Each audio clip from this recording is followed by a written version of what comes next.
Good evening, everyone. Welcome to the school committee meeting of the Charahoe Regional School District for November 18th. Thank you all for being here tonight. I recommend closing and sealing the minutes of tonight's executive session as they pertain to matters which relate to the privacy of students and their records and discussions or considerations related to the acquisition or lease of real property for public purposes or of the disposition of publicly held property where in advance public information would be detrimental to the public interest. So moved. Second. Okay, so we have a motion and by Mr. Luzon, seconded by Karen Reynolds. Any discussion on this, members? Seeing no hands raised, all in favor? It is unanimous. Thank you. Disclosure of executive session votes will be read aloud by our Vice Chair, Laura Chapman. Thank you, Laura. Good evening, everybody. There were 3 votes taken in executive session tonight. The first vote was the approval of the executive session minutes from October 21st, 2025. That was unanimous. The second vote was the approval of homeschooling application requests. That was also unanimous. And the third vote was to return back to open session, and that was unanimous. Thank you. Thanks, Laura. All right, so next on our agenda is recognitions. So we have some of the members of our school committee will read aloud the recognitions tonight, but the superintendent is going to start with our first recognition, which is really awesome. So Gina? Congratulations to our Charahoe High School boys D2 soccer team, the 2025 Rhode Island Interscholastic League state champions. They will be invited to join us next month, but we wanted to make sure we recognize that our boys soccer team played in the pouring rain on Sunday, November 9th, against North Providence. Charahoe goalkeeper Connor Prescott described the scene as cinematic, as Tim McCormick's kick sealed the deal and set off a well-deserved celebration on the field after their 1-0 win. This was Charahoe's 3rd D2 title in the last 5 years and their 4th Rhode Island Interscholastic League crown of all time. The last one was in 2009. Congratulations. It was also in penalty kicks. That 1-0 score was via penalty kicks. Yeah. Yes. Thanks, Tyler. Thank you, Gina. All right, Tyler, you are next. The 2025 CHS Girls Soccer Award winners. First team All-State, Eiley Simmons. First team All-Division, Aubrey Currier. Second team All-Division, Grace Downey. Third team All-Division, Addison Denacor and Allison Sullivan. The Perseverance Award to Kyra Martin. All-Academic Award, Grace Downey, Evelyn Campbell, Addison Denacor, Kyra Martin, Kylie Toro, Eiley Simmons, Juliana Almeida, and Dylan Whitman. Congratulations, ladies. Jess, would you like to take care of the next recognition, please? Yes, I'd like to congratulate these fall postseason award winners. Field hockey first team all division, Ella Quigley. Second team all division, Megan Daniels. Honorable mention, Noah Belnier. All rookie, Vivian Smith. All academic, Megan Daniels. Ella Quigley, Madeline Burdick. Nola Belnier. Sarah Slitt, Frankie Smith, Izzy Woodmansey, and Marion Bode. Alexa Bobbin was named D2 Field Hockey Coach of the Year.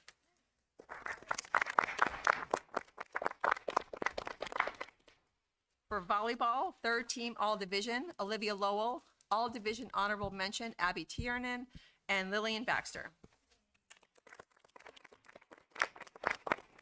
Thanks, Jess. Our final recognition is by Laura Chapman. Thanks, Laura. The girls cross-country team came in second in the division for the first time since 1981, a 7-1 record.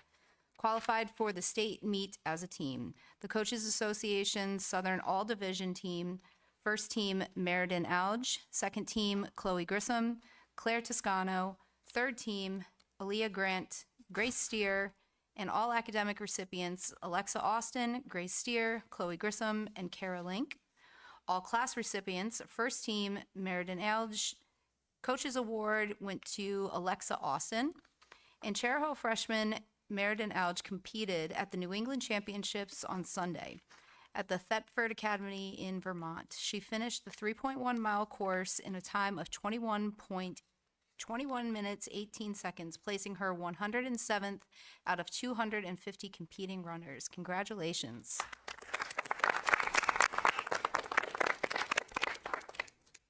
Thank you, everyone. Now we are going to move on to our next item on our agenda, which is public forum. So there was only one speaker signed up this evening, and that's Mr. Avedisian. So I'll just remind you, Mr. Avedisian, where are you? There you are, okay. That per our public forum policy, you can speak about items not on our agenda tonight. And you have the responsibility per our public forum policy to be accurate, present facts, prevent information based upon personal knowledge, not hearsay, and be considerate. So thank you very much, Mr. Avedisian. You have the floor for 4 minutes if you'd like to. Great, thank you. I don't think welcome. I'll need all 4. I have asked previously for the school committee to meet more frequently, perhaps twice a month, as was done in the past. Instead, the chair has chosen to limit the time for discussion by both school committee members and the public. It appears to me that putting a time clock on free speech, First Amendment right, serves 2 purposes. It limits dissent from other school committee members, and it limits the public ability to comment on agenda items. The chair already limits public comment to 2 minutes, or in this case, because I'm the only one, 4, and on occasion did not allow any public comment on an agenda item. But the impact of agenda time limits, as specified in the current agenda, in this case, but the impact of agenda time limits in the case of dissenting school committee members is an even greater concern and an effect that I believe is compounded by the chair's bias towards some school committee members. The chair routinely allows some school committee members to interrupt, allows some to address comments, often personal, directly at other school committee members rather than to the chair. She has also allowed some to speak several times on one agenda item, often repeating the same points. Past school committee chairs have focused on running the meeting and limited their own comments to just before a vote. But you frequently direct the discussion with the intent of creating a certain outcome rather than focusing on running the meeting. The school committee will never be able to conduct its business with agenda time limits, especially if this behavior continues. Surely, with all the urgent issues facing the Charahoe, implementing agenda time limits will not make this committee more effective in performing its duties. I seem to remember before the chair was appointed to the school committee, you were allowed on multiple occasions to speak without limits. Now that you are a member of this school committee and its chair, you and every member of the school committee are bound by the decisions of the committee in the whole. If the public and the minority school committee members have to endure and suffer the consequences of your decision, then you could at least extend us the courtesy of enduring our comments. This is part of the job of an elected office. Perhaps if you had actually been elected rather than appointed, you would understand this. Thank you. Well, that was mean-spirited, but what I will say to that is that our public forum policy says that we have 30 minutes for public comment, and when there's 15 speakers on the agenda, I'm looking at the 30-minute time frame, and I allow 2 minutes. You do not have the floor, I have the floor, okay? So what I will say is that I have the floor right now. So you're basically accusing me exactly of what you spoke about, that you would like to sort of interrupt my speaking. So just give me a moment to finish my thoughts. You had your time, and now I have my time. So tonight, there was one speaker. So I have no problem allowing you the full 4 minutes. But when there's 10, 11, 12, 13, 14, 15 speakers, I am going to limit it to 2 minutes. But this is on our agenda tonight, and there may be some changes to that policy. So that's all I'm going to say on that. And Mr. Luzon. Madam Chair, just remind people, we do have the right to waive our policies. Absolutely, if you would like, but no one has ever brought that forward to waive the policy, at least since I have been the chair and took that spot in January. So there has been no motions from the floor to waive that policy and extend the time by any of the members up to this point. So I'm always, if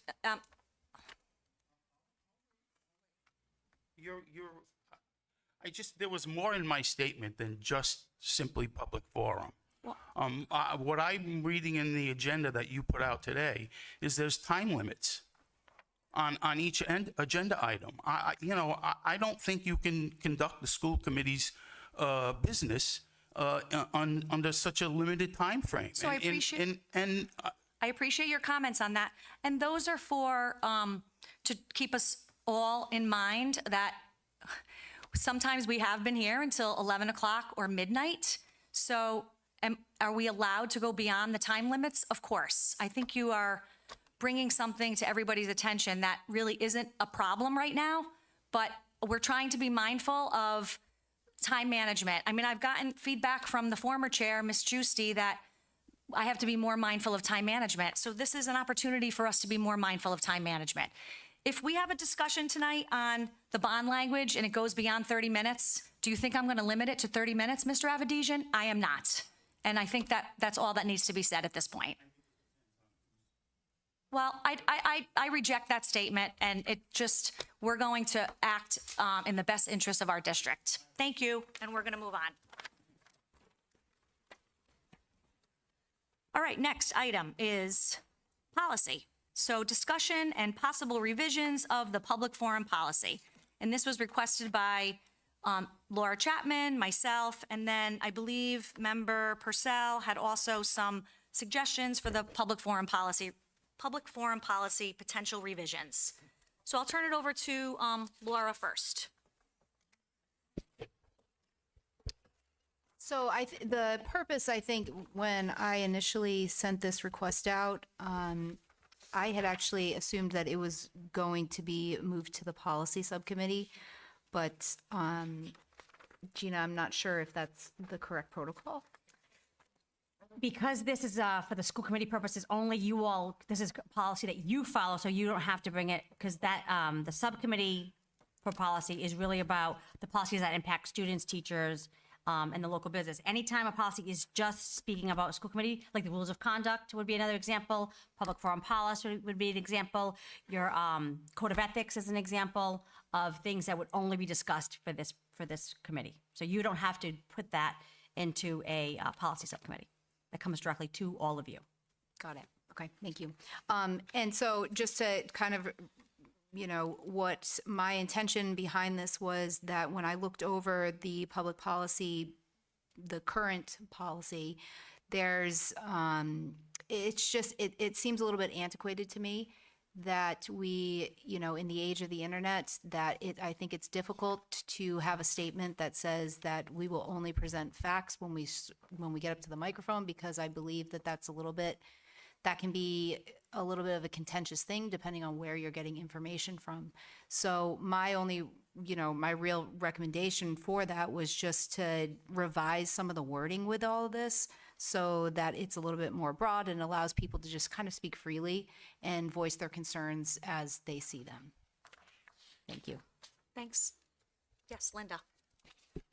I guess what I would like to, I'd still like to recommend that it goes to the just for us to sit here for how many minutes, whatever it's going to take to wordsmith this, just might not be good use of our time.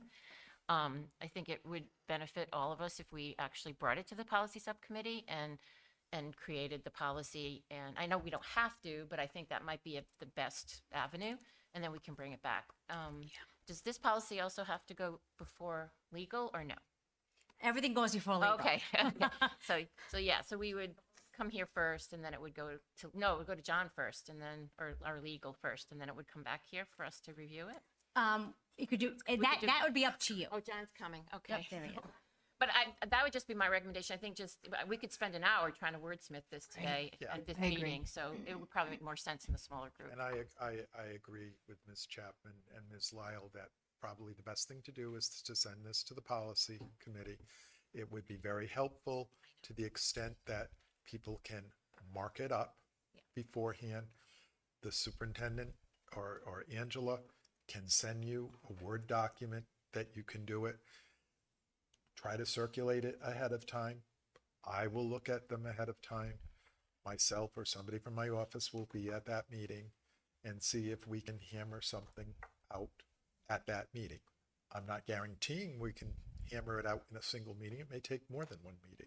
But I think that is a better process than trying to 12 people sit and do it without having a document to start off with.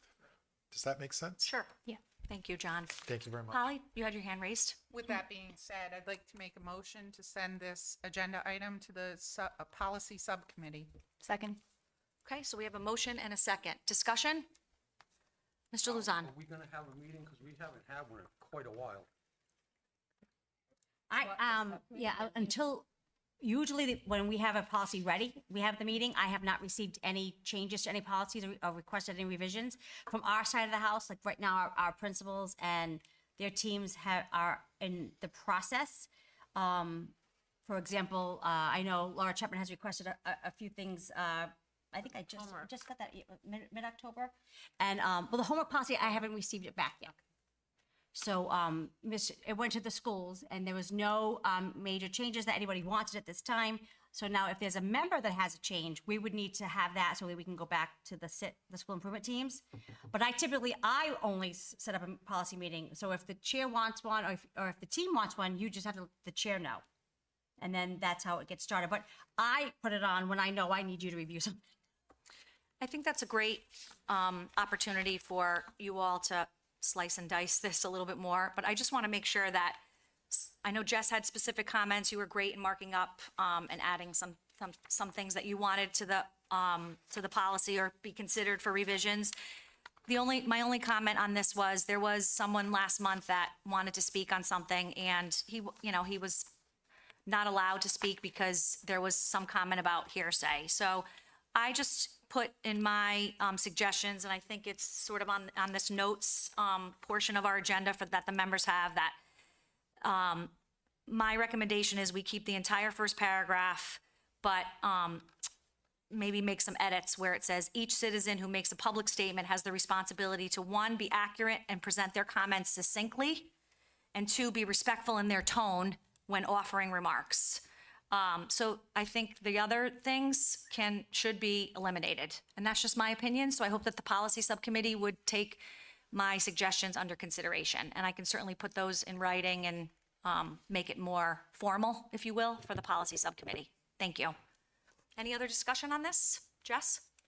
I would just say if other people have suggestions Yes. for the policy subcommittee, that would be good to know. I think what I did, I didn't intend to change this policy, but when I saw the notes, I took out the document, I tracked some changes. I tried to synthesize summarize what you both had said in your notes, find a way to make the policy, to enhance it, and to make it, my goal is always clarity and consistency as far as how it reads, what the expectations are, and that it serves the attendees of the school committee and of our meetings and everyone else here too. So I hope that everyone, if you have or if you want to comment directly on the notes that have been offered by Ms. Chapman and Ms. Dinsmore, or the notes that were offered by myself, that might be a good starting point for us to take into consideration what everyone feels about it.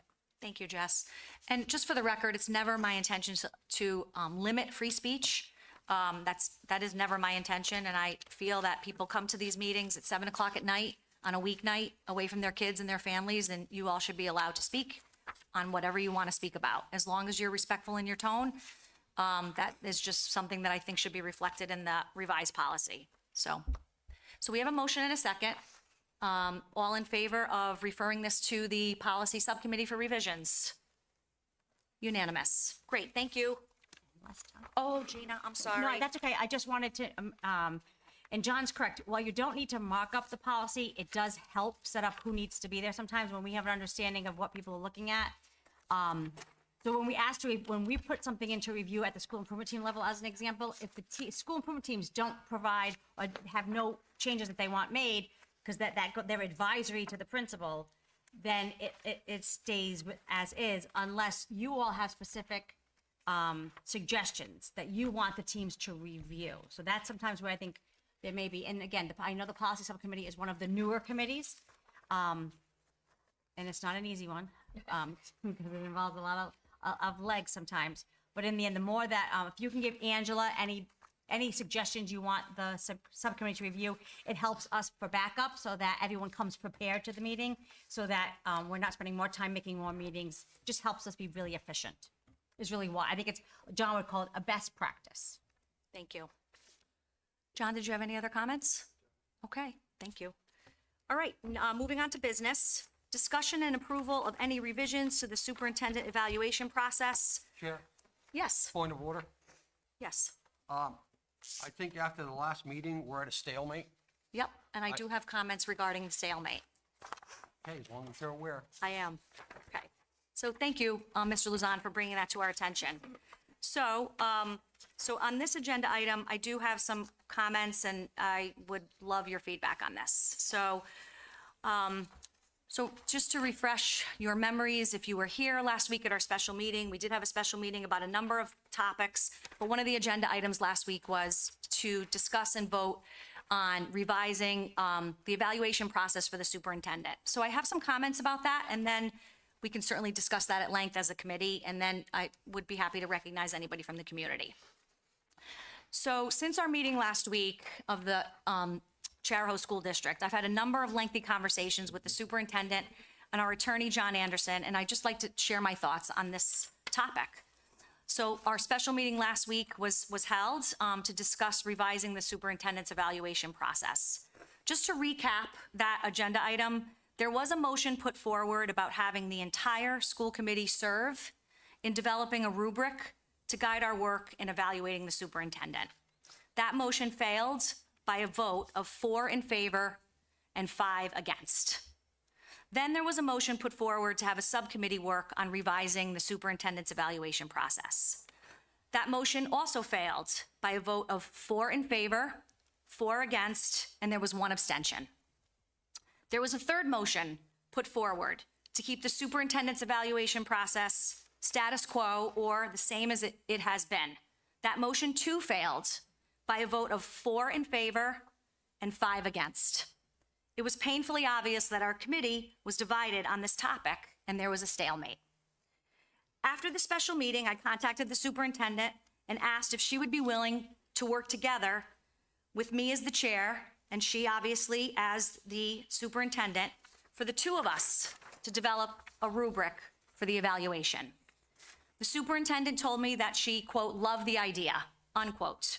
We shared this with Attorney Anderson, and he too felt this was a creative solution and offered a fair path forward. The superintendent and I have worked quite well together over the past several months, and she and I would like to work together to develop a rubric, or perhaps even 2 rubrics to bring to the full committee. If the school committee members have suggestions on what a rubric could entail, you can certainly forward those suggestions to the superintendent and myself in the same email. We would be happy to review those suggestions and discuss them and try to put a path forward to the entire committee. In the near future, I would anticipate that the superintendent and I would like this process to move forward. And when we have something to share with you for the committee's approval, we would do so. So in closing, considering the contentiousness of what happened last week, this I feel is a happy medium. So if there's anyone that wants to comment on this, be happy to listen. Okay, so I think Laura was first, Tyler, and Polly. So just as a recap, so I felt like at the special meeting that part of the reason that the second one did fail was because not all of the members were here. I know that Tyler had originally, requested some of this, and Larry felt that Tyler should be here for the conversation. And so I know that that was part of what you had said, the reason you had abstained at that time. I don't know if that necessarily means that there was not an agreement between, amongst the committee themselves. I think that, it's that part of the reason that, the chair obviously does a lot as it is. And, I think that if we have the ability to communicate openly with multiple members from the committee, that it may be more beneficial to the process.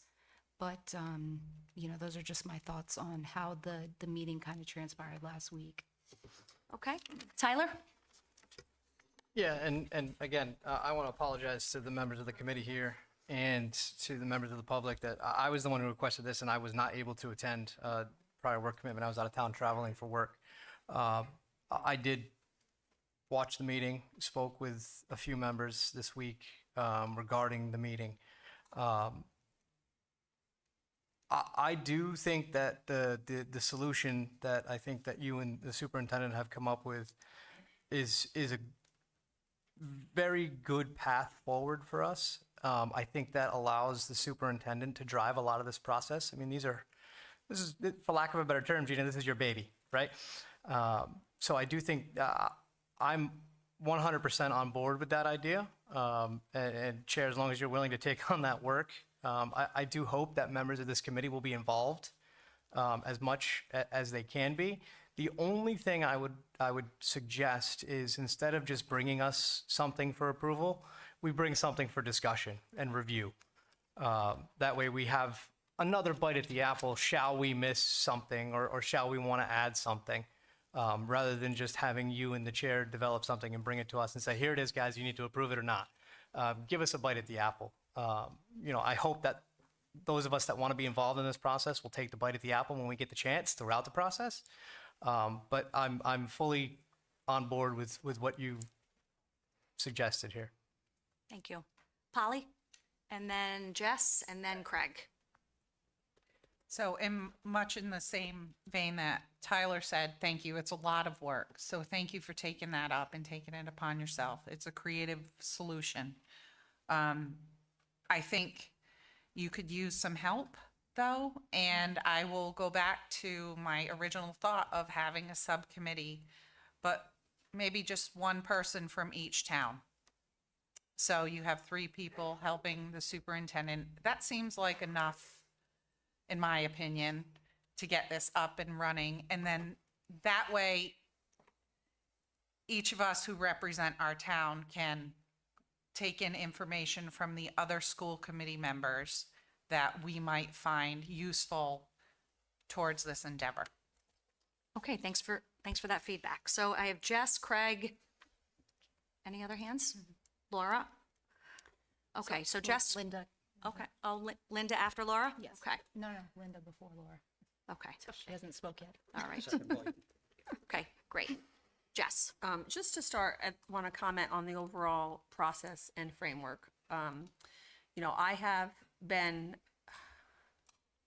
opposed to changing it since the start, but I have also noticed and really appreciated the materials that Ms. Picard has provided to us to really showcase the process that's already in place, because I don't think it was as laid out like this framework is, or some of the resources that are used. So while I, have opposed aspects of this initiative, I do think it's gotten us all to a better place, I think, where we can understand the evaluation framework, the evaluation process, and if we have the same goals, we can work to make it better.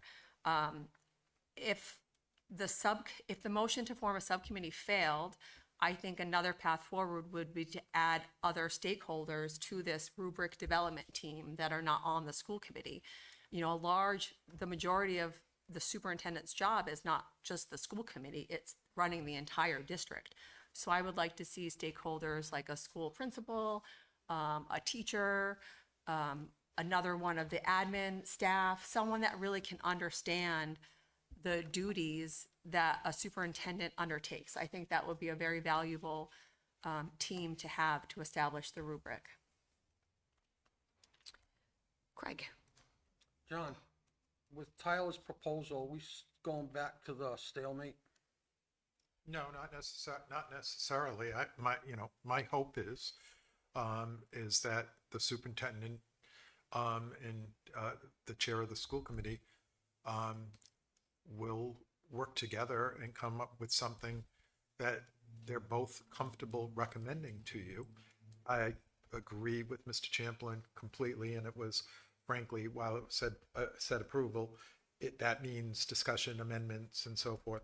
So, but I apologize for that not being clearer in the way it was described. I really urge you as a committee not to strangle the baby in the crib.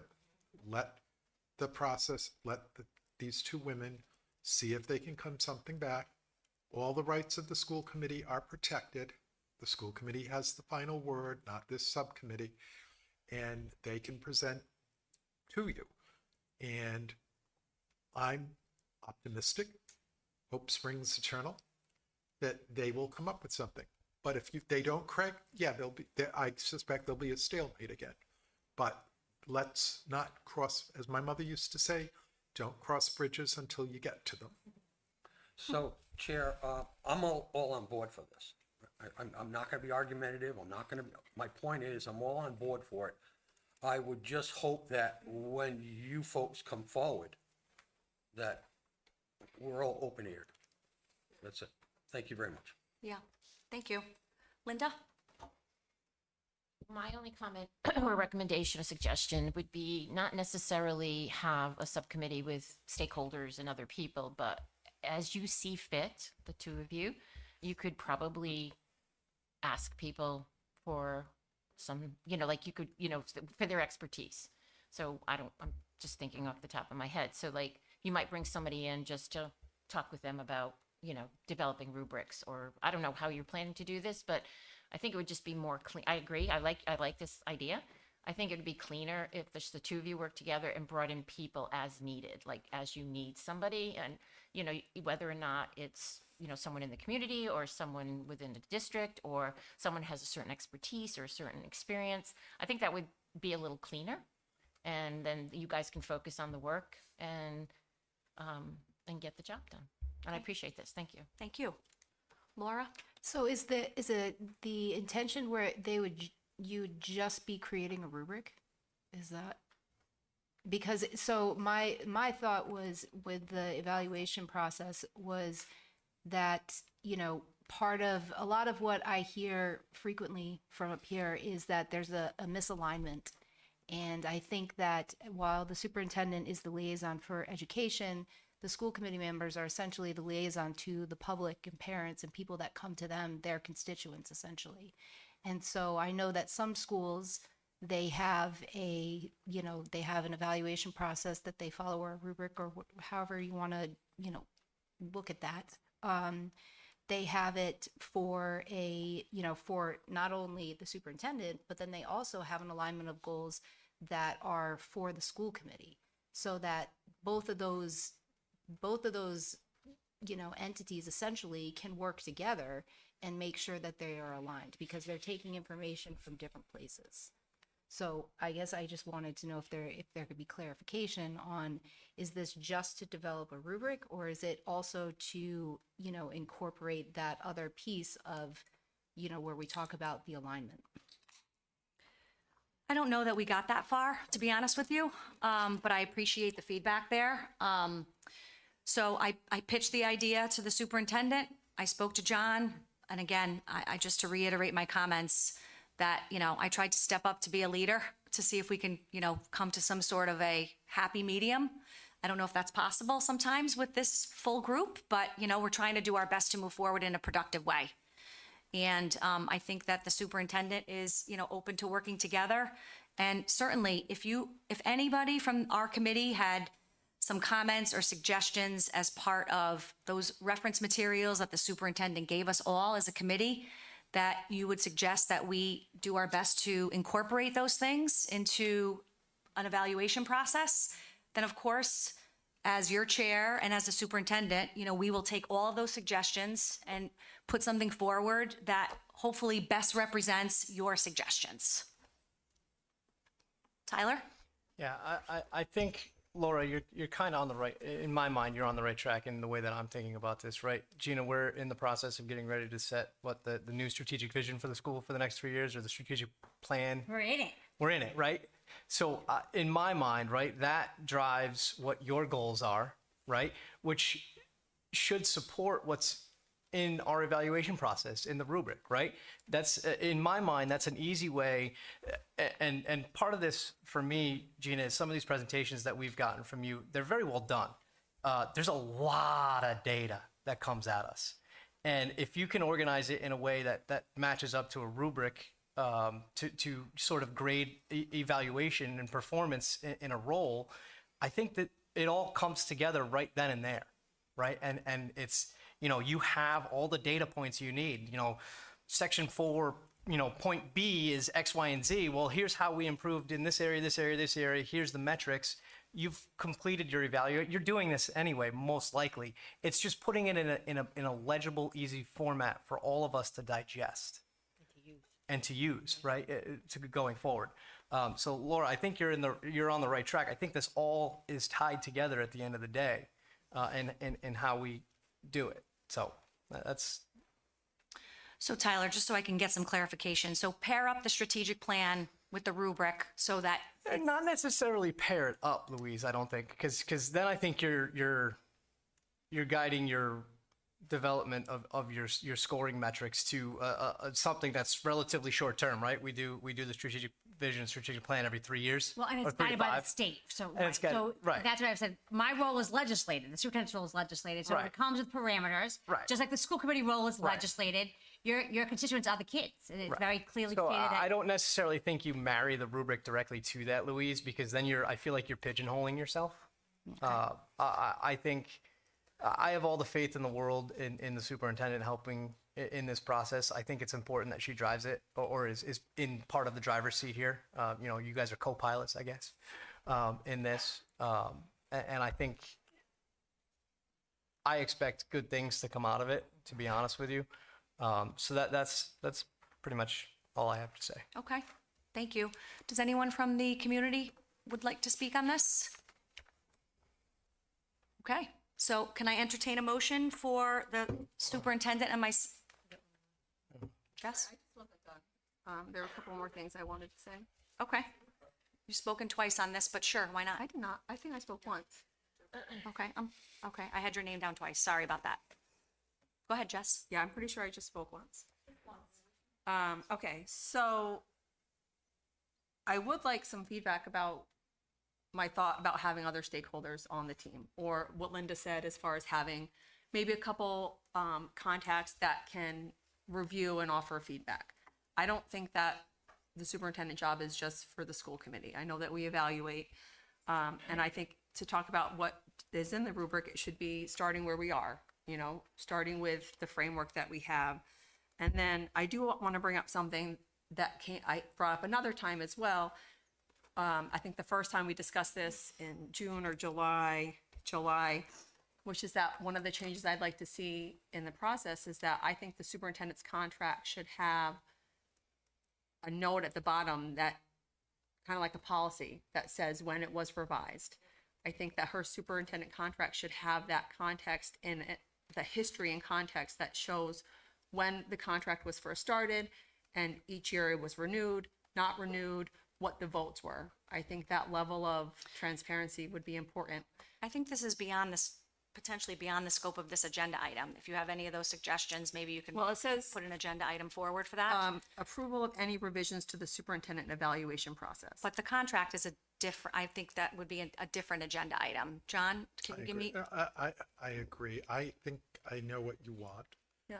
And when the next time I'm asked to draft a superintendent's contract, it can all be incorporated in the preamble, whereas, so it can be done, but I agree with the chair that this is not the conversation. Okay. And frankly, it's not the conversations that I had with either the superintendent or the chair in terms of, seeing if this was viable or not. And I appreciate very much that both women thought that this was viable. So I get it with the contract, but one step at a time. And I think what may be helpful is, and I can even do more details in the framework. So for example, at the summer advance, I ask every administrator this year, they have to share with me what they believe my goals should look like for this upcoming year as they prepare, so that they get the support they need to be able to do the school improvement plans that you see. So there is a direct correlation. The teachers and all get the survey works data about how they're feeling about the district and how they're feeling. And so the district is me. That's what, Dr. Kamela, it's all the work that we do. Parents also have access to that. I mean, I was really proud, our elementary principals do a great job of getting those survey works, up to participation rate. So even this year, ASHRAE for the first time was at, the highest it's ever been for response rates. So I do think it just maybe making sure, to Tyler's point, that I help you align those pieces so that you see where they come in. So for example, like our survey works data, I always talk about it, but everybody sort of understands something when they're ready to understand it, and sometimes the light gets a little clearer as you do this. So what I can do also is think about that as I make the progress. And I remember, Donna Chambers, I think a few years ago, she asked me, I think it was my first or second year here, to literally in my email sort of update you on goals throughout the year at like quarterly times. So things change. People want different things. And I think I can also really provide some support that doesn't add, but also just shows you where the teachers and the principals and the community have access to be able to give us feedback and to give us, when I say us, me, feedback, because everything is really feedback for us to improve. And the school improvement teams are another venue. So I could probably do that to, as I sort of blow up the process to really add the more deliverables and details to help you guide the work. I do have just one more comment and a question. The comment is that we did approve the superintendent goals unanimously in October. So when we talk about alignment to goals, I think that's one of the ways that we can do that and monitor that progress. And the second is just asking, both of you, chair and superintendent, do you feel like you've gotten enough feedback from this committee so far about what they would like to see in a rubric? I think that is part of the process, that if you have something that you want us to consider putting in the rubric, you could send an email, you could, I think that's, and include Gina and myself in that email. And then- Angela, because I'm always sometimes on the run. And then we will look at, put everything in a pile, put all the emails in a pile, and then we will work together. When we put the agenda together, that's what we do, essentially, is there are lots of people who give us feedback on what they would like to see on the agenda, and we go through it together with John 9 times out of 10, and we come up with our agenda for our meeting. And the last 6 months, it's been seamless. So I think that, as I said, we put together a creative potential solution to this stalemate, and I think that, hopefully you can give us the opportunity to work together on this. Tyler. Madam Chair, I'd like to make a motion that you, in conjunction with this, working with the superintendent, work to develop a rubric to bring to the school committee for review and approval. So, do we have a second? Second. Okay, we have a motion and a second. All in favor? Anyone opposed? So just Jess opposed. Okay, thank you. Yes. Help ask for it. Thank you. Appreciate that. And thank you to the superintendent for putting our creative hats together here. Thank you. Thank you, everyone. Okay, we're going to move on. Discussion and approval of information to include in bond legislation. So is Karen Grandy here tonight? I don't see Karen, do you? Is she coming? I don't see Karen. So what do we do in this case? Do we table this until You can have, let's have, next month, or should we? No, well, you can discuss, right, you can discuss basically, you do have your, Hilltop is here, so. The bond legislation can't be filed. I'm sorry, can't? The bond legislation, the General Assembly won't act on it until they come back in January. So if Karen is not here, then I would suggest that you put it on the December agenda, because again, people at the State House don't go back until, the only thing I would say, John, is for the final, yes, but since it's an agenda item, it may be a good time to have conversations about what from the Charahoe Act you want, because I would say that that specificity Karen will need from them. well, I think that's why Karen needs to be here to listen Oh, to that. okay, then you're legal, so. Yeah, I mean, I think Karen, needs to be here. I mean, I will speak to Karen. I know that the issues, I've been around since 2008, and I know the issues that have come up in the past, and I'm sure that she will be prepared to address all of those issues. And then you people make the decision. She gets John, we also legal have Matt advice. Blaze here. I see Matt is here. So I don't know if we want to do the conversation about the costs The quest is different than, that's fine. I'm talking about, Only because if Charo you're gonna, for example, like, we're gonna give you a dollar amount, and Matt's here, so through the bond legislation, how you, I was just addressing the Charo Act. okay, so John wants Karen here for the Charahoe Act, but I would suggest the bond numbers, if Matt could come up, we could talk through those numbers. Mr. Blaze, Sure. please. Good evening, committee members. My name is evening. Matt Blaze with Hilltop Securities. We serve as municipal advisor to the district. I believe you all have received an analysis that we put together. And what this is looking at a $110 million to $110,200,000 bond issue.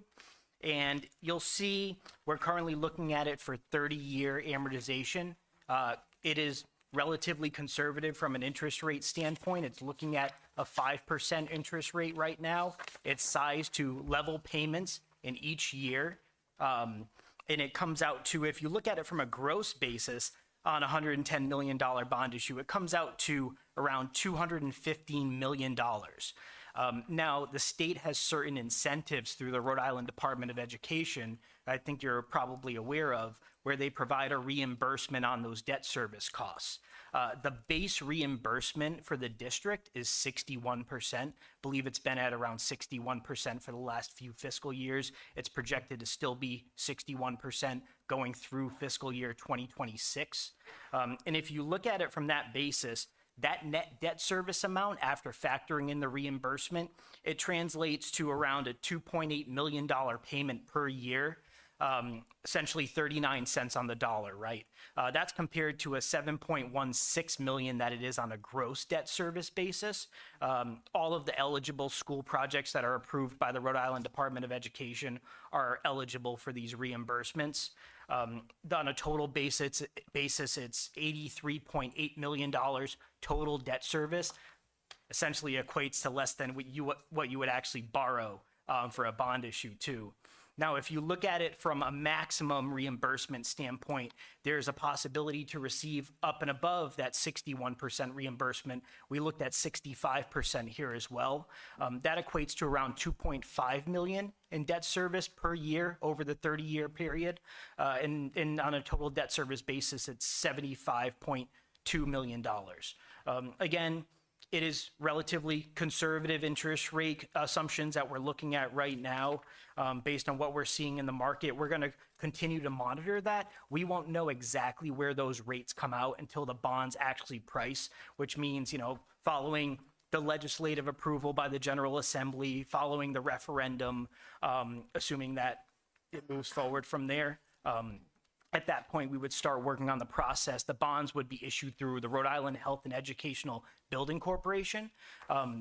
That's the conduit issuer in Rhode Island, whereas the district could issue on their own for school bonds and receive a reimbursement on simply the principal amounts, as you see in the first column here. But in order to receive the reimbursement on the interest portion, the bonds need to be issued through the Rhode Island Health and Educational Building Corporation. So just a general overview, a relatively straightforward analysis, just showing, what does total debt service look like under the conservative assumptions? What does it look like when applying that reimbursement as it currently stands? Maximum reimbursement likely as well. And I'm happy to answer questions from anybody too. Thanks, Mr. Blaze. Thank you. Any questions for our guest? Tyler?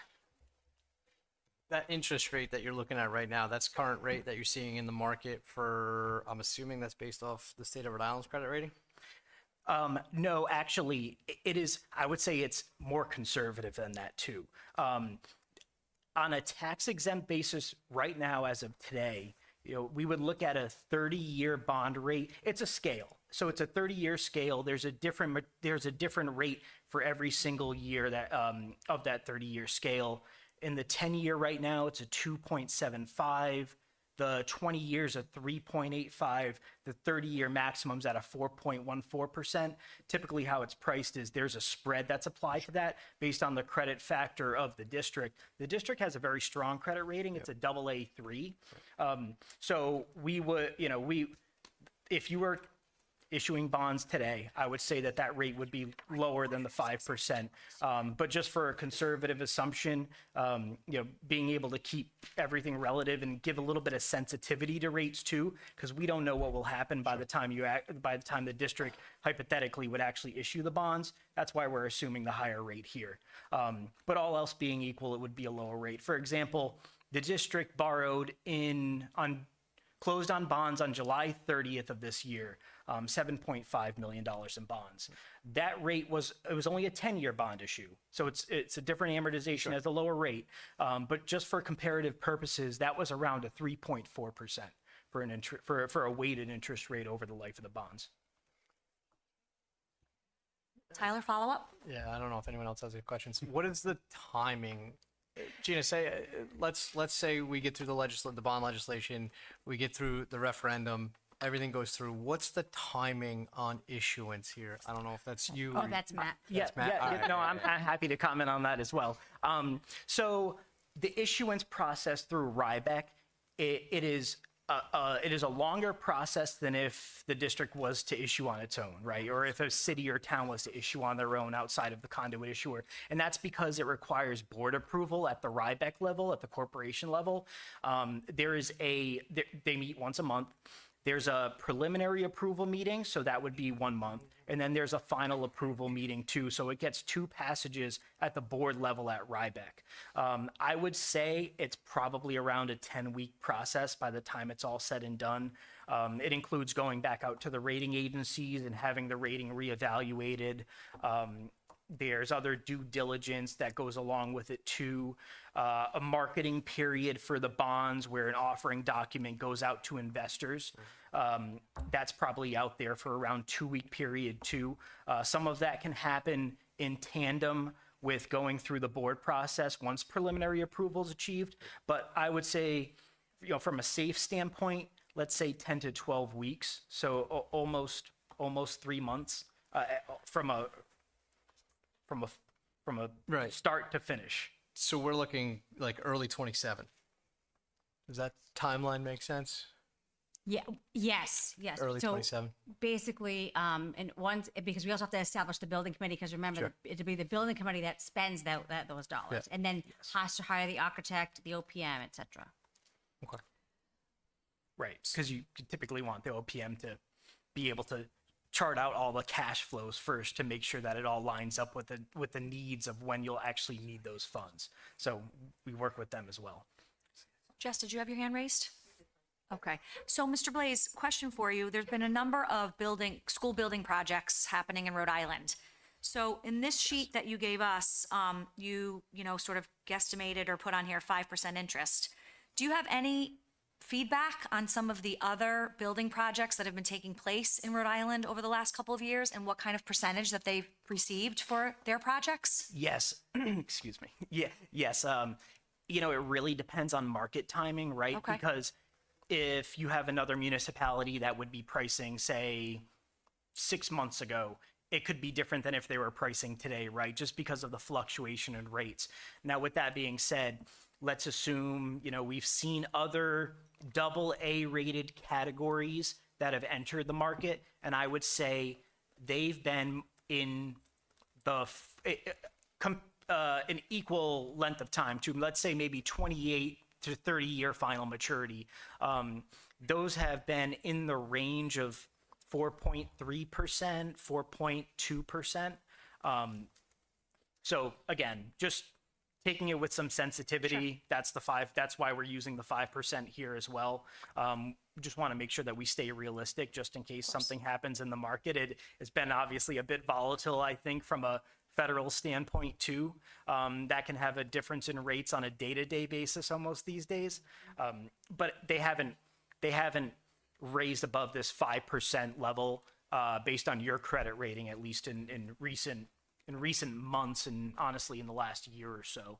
Okay, thank you. Jess and Laura. So thank you for the information. You've answered most of my questions as you've spoken, which were about the bond rating and the interest rate of the main campus bond. But when you say we could go back to rating agencies to get rated again, I don't know where AA3 is on the list. You say it's high, but is there something we could do to increase our bond rating? Yes, so you're in, so you're AA3, that's Moody's Investors Service. There are three main rating agencies that are out there. There's S&P, Fitch, and Moody's. The district's historically been rated by Moody's.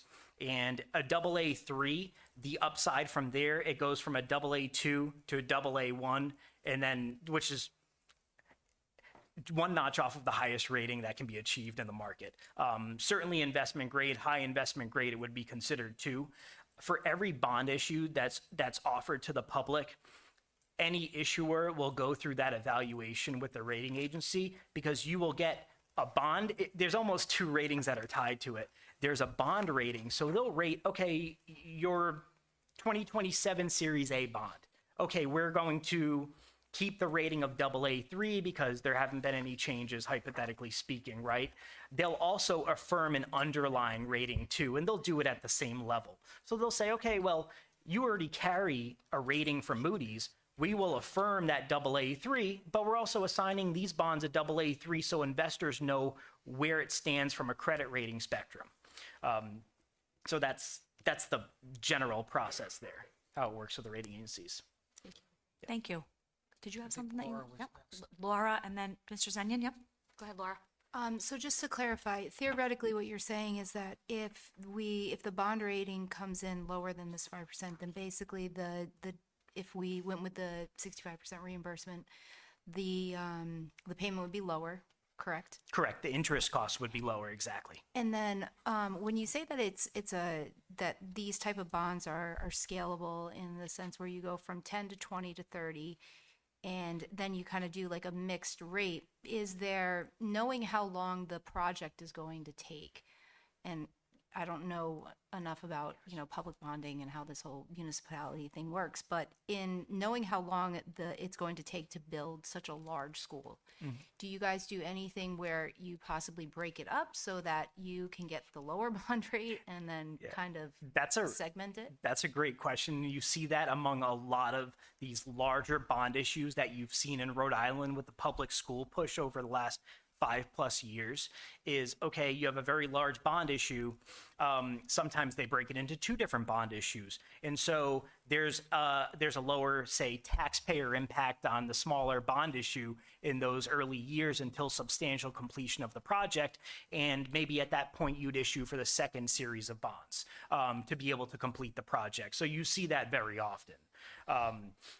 There's also things such as interest-only periods where, okay, principal's deferred over the first few years until the project is substantially complete too. So there's a few different structuring mechanisms that can be utilized to be able to mitigate against that upfront burden. But those are what we've seen primarily. You can do what's called a bond anticipation note, and it's exactly what it sounds like. It's a short-term note, say about 1 year. And at that point, you would issue a bond and it would take out what you've already started with projects from that short-term note. So you fund a short-term note, you receive those proceeds, you can begin your project, and then you bond a year later. The only consideration with that is that the Rhode Island Department of Education, typically, at least in all the experience I've seen, will not reimburse for that interest cost related to a short-term note. They will reimburse when you take out that short-term note with a long-term bond on the principal portion. So if it's 10 million, they will reimburse for that 10 million when you bond it out for the long term, but they won't reimburse for that interest cost because they see it as you're borrowing to pay interest costs. So and it doesn't go through the Rhode Island Health and Educational Building Corporation, typically with a short-term note, which goes back to what I said earlier, where they won't reimburse for the interest cost if it doesn't go through the Rhode Island Health and Ed Building Corporation as a conduit issuer. Thank you. Thank you. You're welcome. Mr. Zenyan had a comment? Matt, you make it sound pretty easy. I've been through the process now, and Yes. Yeah. it's pretty complicated. The committee did ask a lot about what we do to increase our bond rating, but there are definitely things that can decrease our bond rating. Yes. Correct? That is correct. Yes. Yes. You Yes. have There a is a couple of- there's always a downside to that as well. Certainly, taking on a large portion of additional debt as debt burden could potentially stress a rating. I will say, if you look at the most recent Moody's report that was published in, July of this year, right, when the district went out to bond, they note that there's low leverage levels. Honestly, they look at it from a methodology standpoint, from almost like a scorecard, where, okay, here are the financial ratios. Here's our notching factors for management. Other factors similar to that too, but a lot of those rely on leverage ratios too. Honestly, many of those, the district is in the AAA category. I think in enrollment, there has been some declines here and there over the years, and that is a little bit of a stressor. But as far as the leverage ratios go, extremely strong, honestly, more in the AAA rated category before they weight it down to the AA3 for some of the other factors too. But yes, there are mitigating factors that the rating agencies look at. And many times in the reports, you'll see there are two categories. Okay, these are the factors that could make your bond rating go up. These are the factors that could make your bond rating go down. They look at unrestricted fund balance levels to look at the amount of liquidity that the district has. If it's with other AA rated peers that they see in the market. So to a long-winded way of answering your question, yes, there are factors that can lead to a downgrade as well, in addition to working on an upgrade. And taking on a significant portion of additional debt is one of those, not a factor that's listed currently for the district, but it's a factor that we've seen with others as one of those mitigating factors that could potentially lead to a downgrade, or not necessarily lead to a downgrade, but stress the rating too. Are there other areas with the stress rating that in Rhode Island that has happened, like a real life case that we could? That's related to issuing a significant Where that you amount would of see, like, debt. where possibly where a district went out to bond, but there's something that happened that decreased their Well, rating?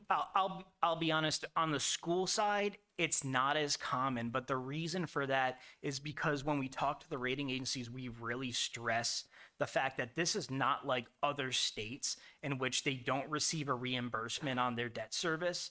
That is a substantial offset, as we talked about before. I mean, let's assume all went as planned, and there was 110 million that was borrowed, right? Just for discussion purposes here.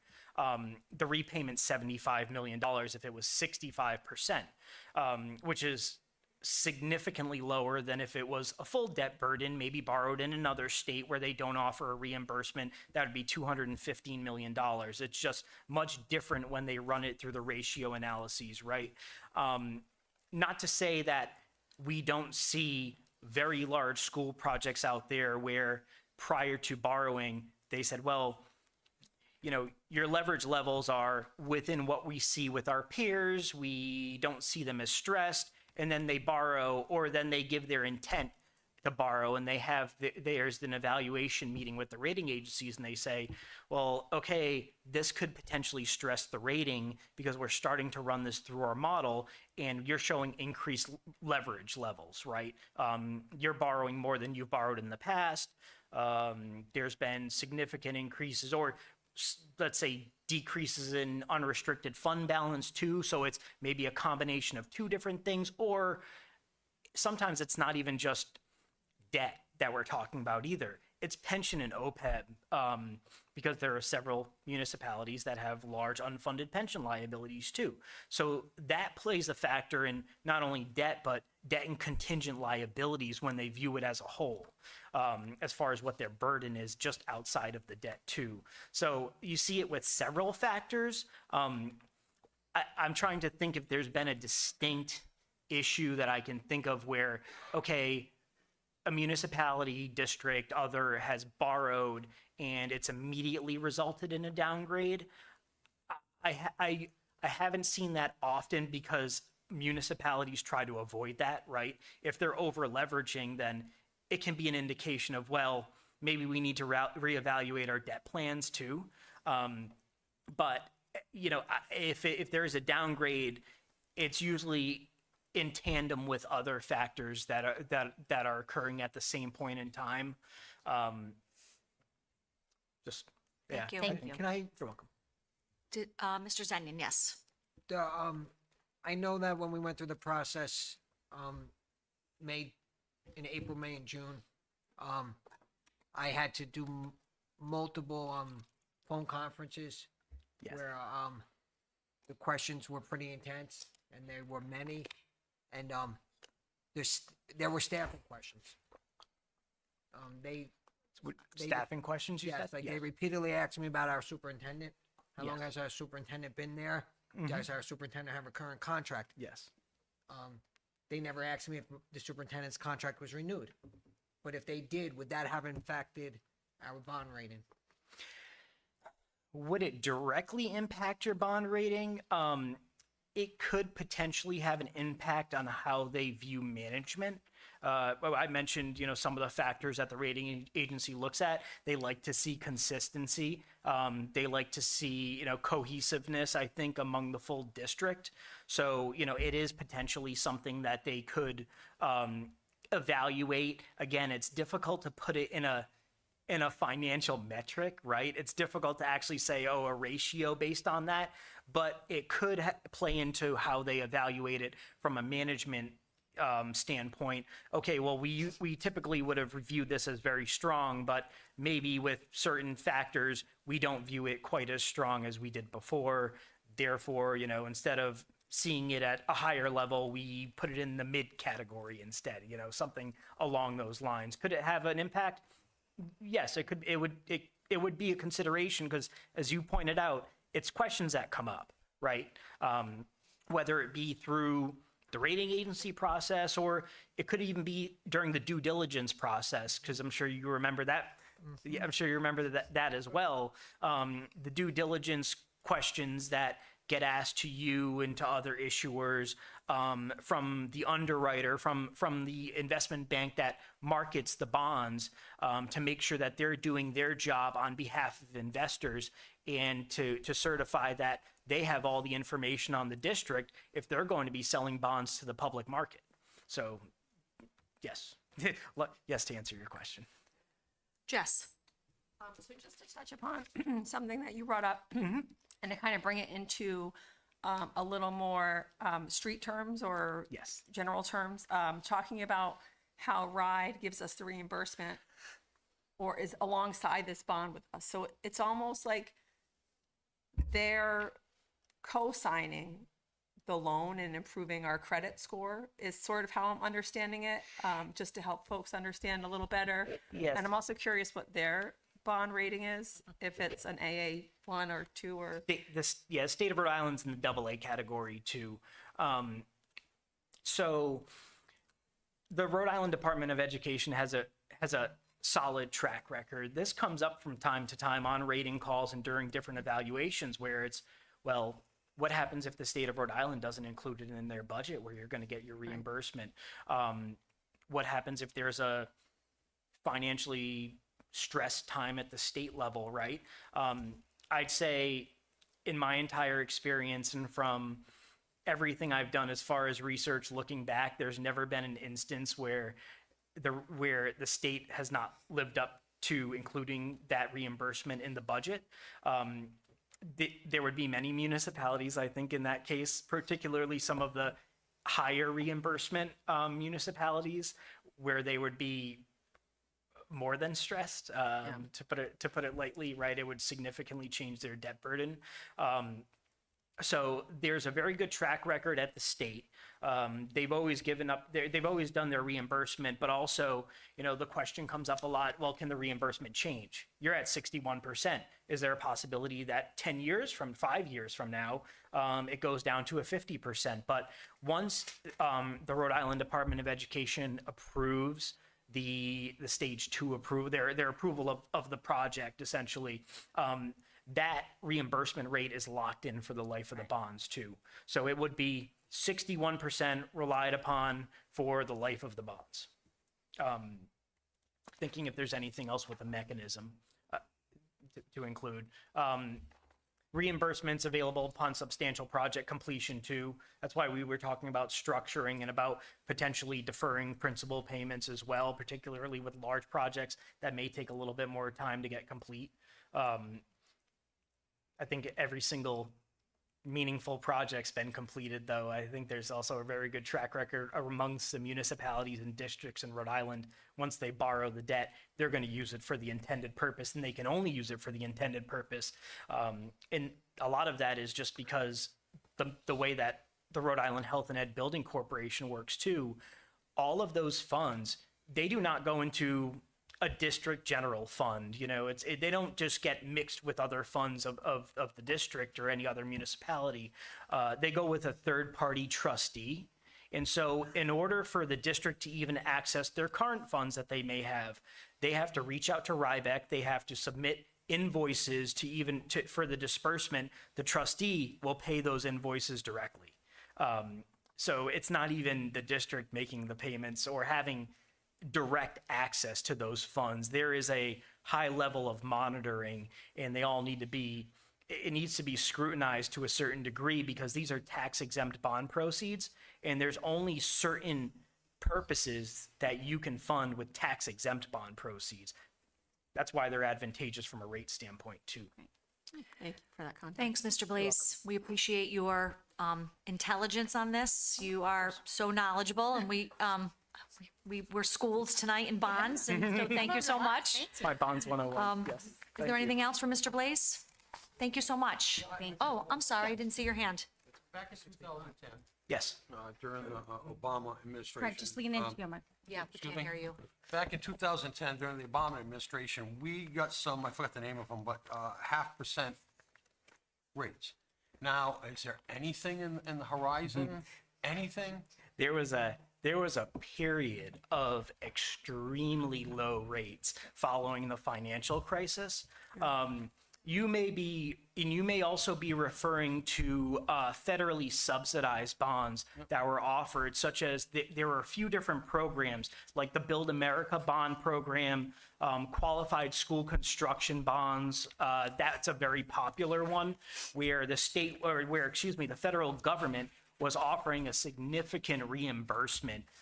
There's been some sequestration to those rates as well, so they're not quite as advantageous as they originally were. They actually changed the amount that was due. But, in the near future, I don't foresee any programs, at least not in my current knowledge, that may be coming available. Obviously, when they do become available, many municipalities still have those 2010, 2011 bonds outstanding that are Build America bonds. They received a 35+% debt, not a reimbursement, but a direct subsidy at that. A lot of them were direct pay subsidies. Some of them were issued as taxable too, just because of the purpose for the projects. But as far as what I see on the horizon, it would take maybe another, not say another financial crisis, but it would take some stressors from a general economic level, from a systemic level to even be able, I think, to offer those projects again, or offer those, programs again. It was just a question. Thank you. You're welcome. We had one more question, so we're not letting you off the hook yet, Mr. Blaze. Certainly. Holly? I don't have a question for you. It's actually for you. I don't know anything you're off the about hook. this topic. Since our agenda item says discussion and approval, maybe we should make a motion to table the approval of the bond language until the next meeting, or when? So we're just gonna put it on the next agenda. Yeah. Okay, we don't have to do- I I don't just think we wanted need to to table it. clarify so we don't. Because you did talk about the bond. I'm not as much of a- This yeah. piece of the bond, so you had the conversation. You just not haven't as- made any decision. I'm not as much of an expert on the language as certainly as Karen Grandy is when it comes to that. And I understand it would need to go in front of the legislature at the General Assembly, which doesn't start until the second Tuesday in January. And then from there, approval's granted, right, to be able to even move on to the referendum portion of it. Public notice at all 3 member towns. Yes. Circulation in the newspaper. prior to any type of vote. That's Plus everything in the Charahoe Act. so that's I was trying to remember the Charahoe Act in my head, and those are the immediate things that stand out to me. But that's Thank that's you. probably the most helpful I'll be able Thank to you, do. Polly, thank you for that. Thank you all. For bringing that to my attention, but I think we could just put it right Okay. on the next Yeah, agenda. I was just Thank being you. cautious because the and approval in there. Yes. and- Thank you. All right, so Jess. I know I already spoke more than twice, but I'm just wondering. So yes, I will allow it. Thank you. Since we are tabling this, I'm wondering if it would be helpful for us to reach out to the town councils of each town. Last time around, Ms. Picard and her team went to each of the town councils. I just know that in the past with bonds and the way that it works in Charahoe, the town councils don't have the authority that they usually do. So maybe since we are tabling this, we have an extra month, we could reach out to them and ask them to come to our next meeting or to offer some thoughts, or we can provide them with information or a presentation, some of the pieces of information that have been shared with us so far. Sure, I will certainly make sure that Gina and I discuss that. And just like we did with the community conversations relative to the 3 options for the elementary schools, Gina reached out, I reached out. So, well, I think that's a great request. So thank you. Yeah, we'll take care of that. Okay. Gina, I'm sorry if I spoke for you, but No, I think I'm I ready think to, that's I'm a ready to reasonable go to the next request. agenda item. Okay. Thanks, Jess. Yes. So there was no official motion to table. We're just going to put it on the next agenda. No, you don't, because you had the conversation with the bond legislation. John, do we need a motion to table officially? No. Okay, thank you. All right, next item under business, presentation and Charahoe data review, state and local assessments, which will be led by Dr. Kamala. Gina, do you want to introduce this or frame this at all? Yes, first and foremost, I want to welcome all our administrators that are here in the audience. So they always love this time of year where they get to come. And then what Dr. Camilla wanted to make sure you all knew is that he only asked for 5 minutes, but I said, okay, that I get it. But some people are new, right? We're going to make sure. So what we really want to make sure you understand is that the idea is that this should be a conversation with you. This is not us just presenting the data because we want to check a box. We want to make sure you understand it. We got a lot of great feedback on our report out last year. And I think the more interactive and the more questions you have, and it may be, you got the, Dr. Camilla actually shifted a couple of slides because we're preparing a letter for our faculty to go out. And I thought it was, one of those genius moves that he loves to make, and he does a great job. So typically he would be joined by our high school team.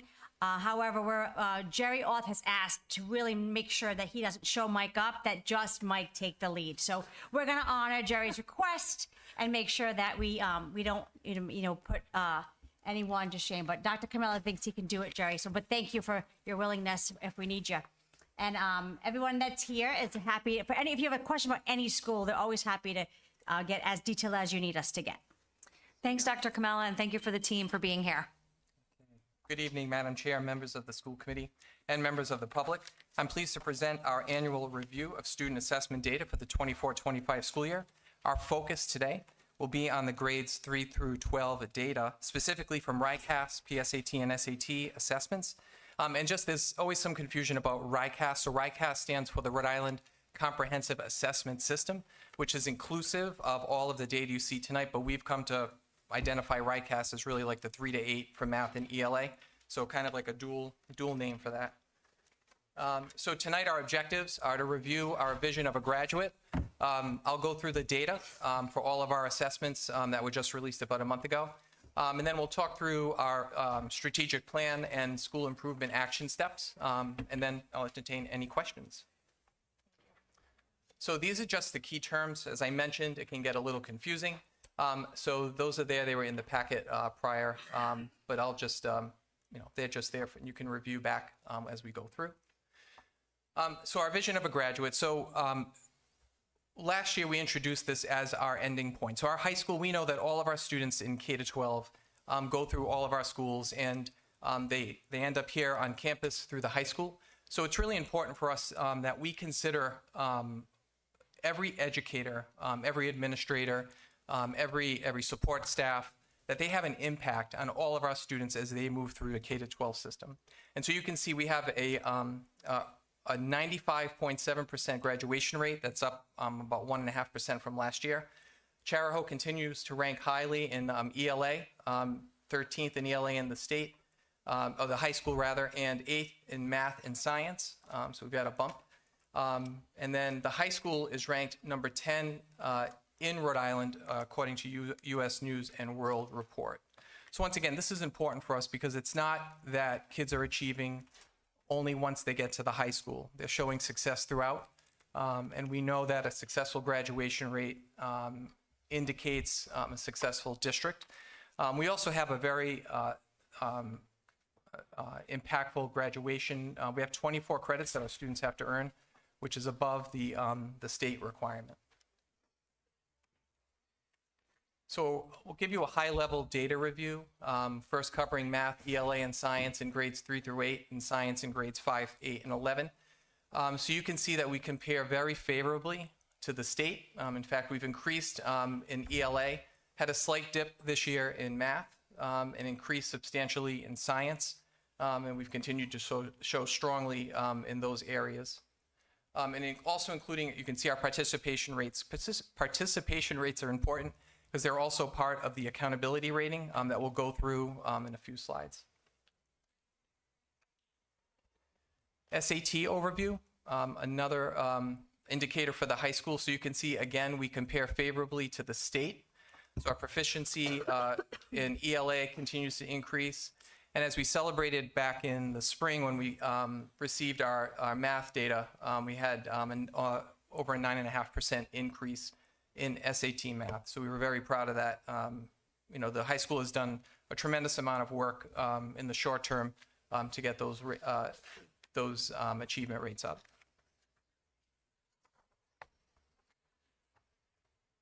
So instructional days. So we know that when our assessments are given, whether it's the RICAS, whether it's the the science or the SAT and the PSAT, that they're given anywhere with 2/3 or 3/4 of the year, with about 1/3 and 1/4 of the year remaining.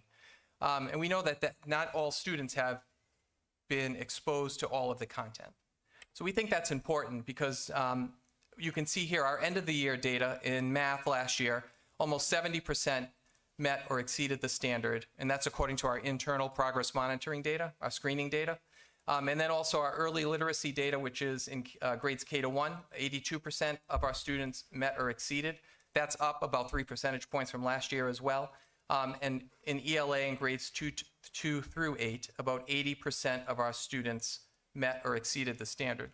So we thought it's a good contrasting data point to show that, yeah, at some point in the year on the RICAS, our students achieve at a certain level, but once the students have been exposed to all of the standards and had a chance to complete the majority of the curriculum, this is where they're ending up in our screening data.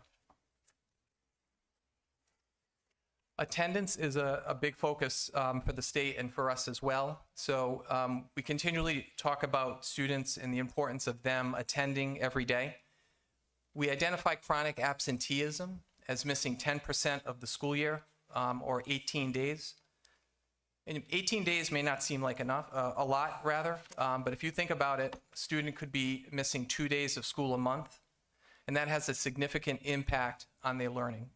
So you can see here on the bottom there the differences. So students, for example, in grades 3 through 8 in ELA, students who are not chronically absent achieve at almost 55%, compared to students who are missing 2 or more 18 days or 2 or more days a month at 28.75%. So you can see that's a significant increase, and those gaps have increased slightly from last year. So we know it's important for students to attend every day. You can see the significance in the SAT ELA, you know, what a jump that is as well. So, you know, all of our schools have attendance teams. They're focused on attendance, getting schools in. It's in all of their school improvement plans. There are attendance goals and attendance initiatives to ensure that our students are in every day.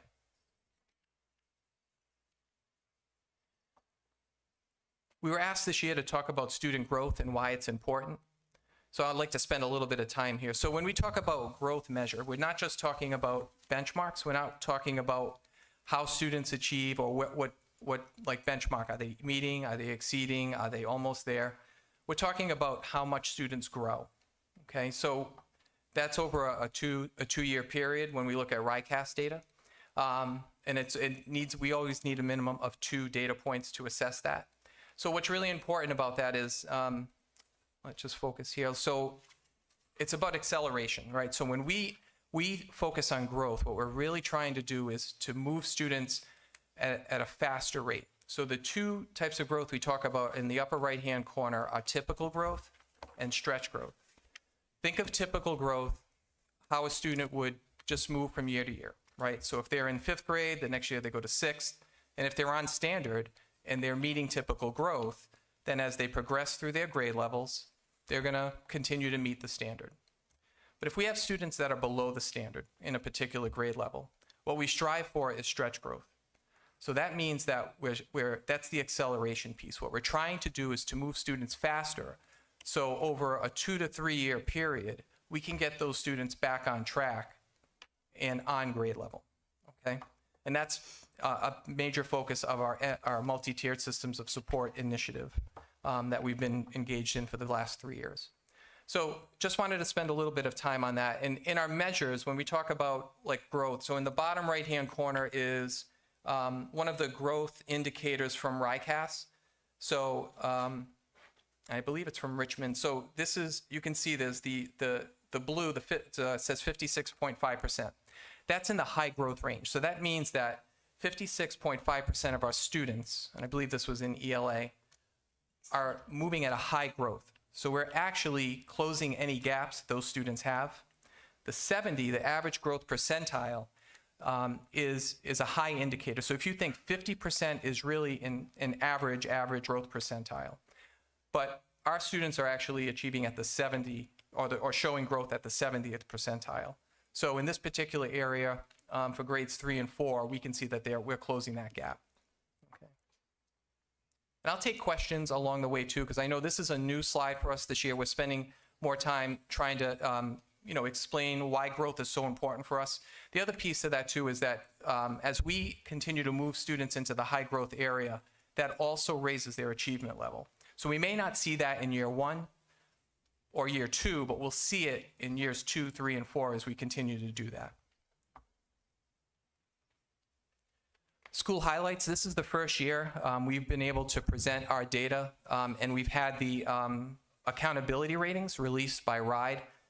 So again, we're really proud of the achievement of our schools, and you can see this here. So Ashaway is one of 19 schools, only 19 schools in the state that is a 5-star school. So we're really proud of the work of the teachers and our admin team there.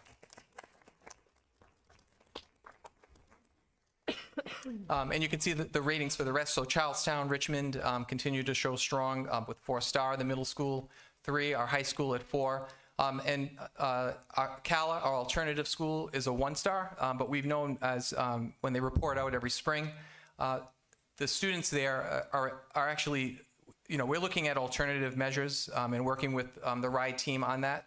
But one of the highlights this year for CALA was that they graduated 83% of their students, which was up from 66% a year ago. So we're really proud again of that, getting those students. And just to highlight a couple of so I want to go back to talking about growth again. So if we look at Charlestown, let's go up to Ashaway.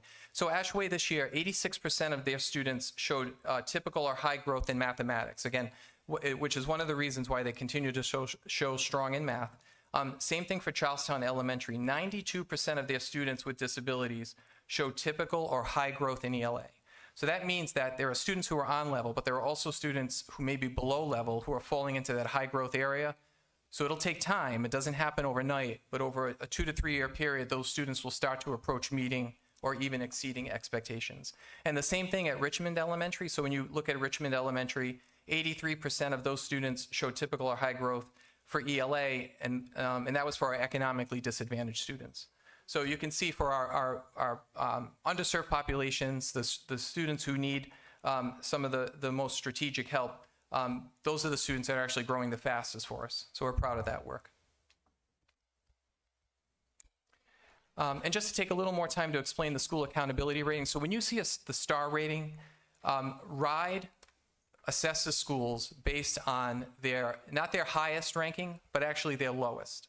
Okay? So the example here, Greg's laughing because he had to suffer this as the middle school principal.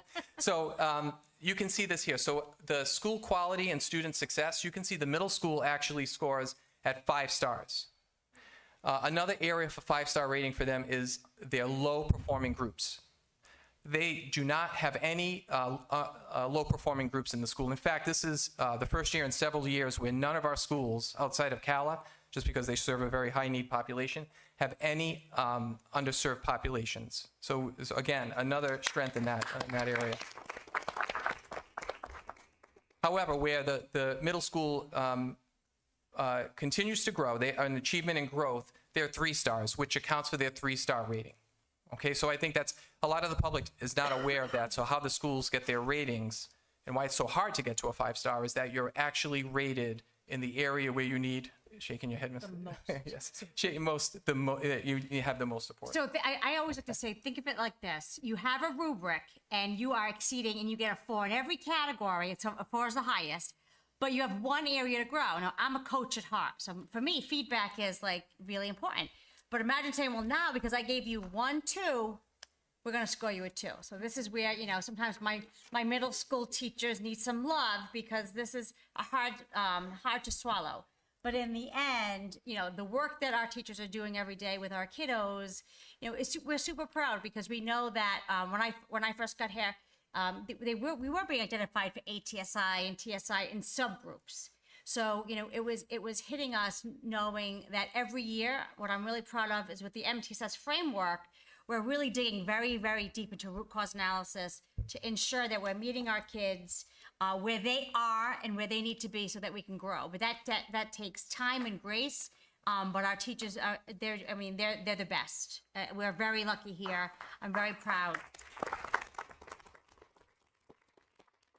And more importantly, when I walk into, you know, elementary school and then the first grader says to me, well, I would need the resources to be able to do that.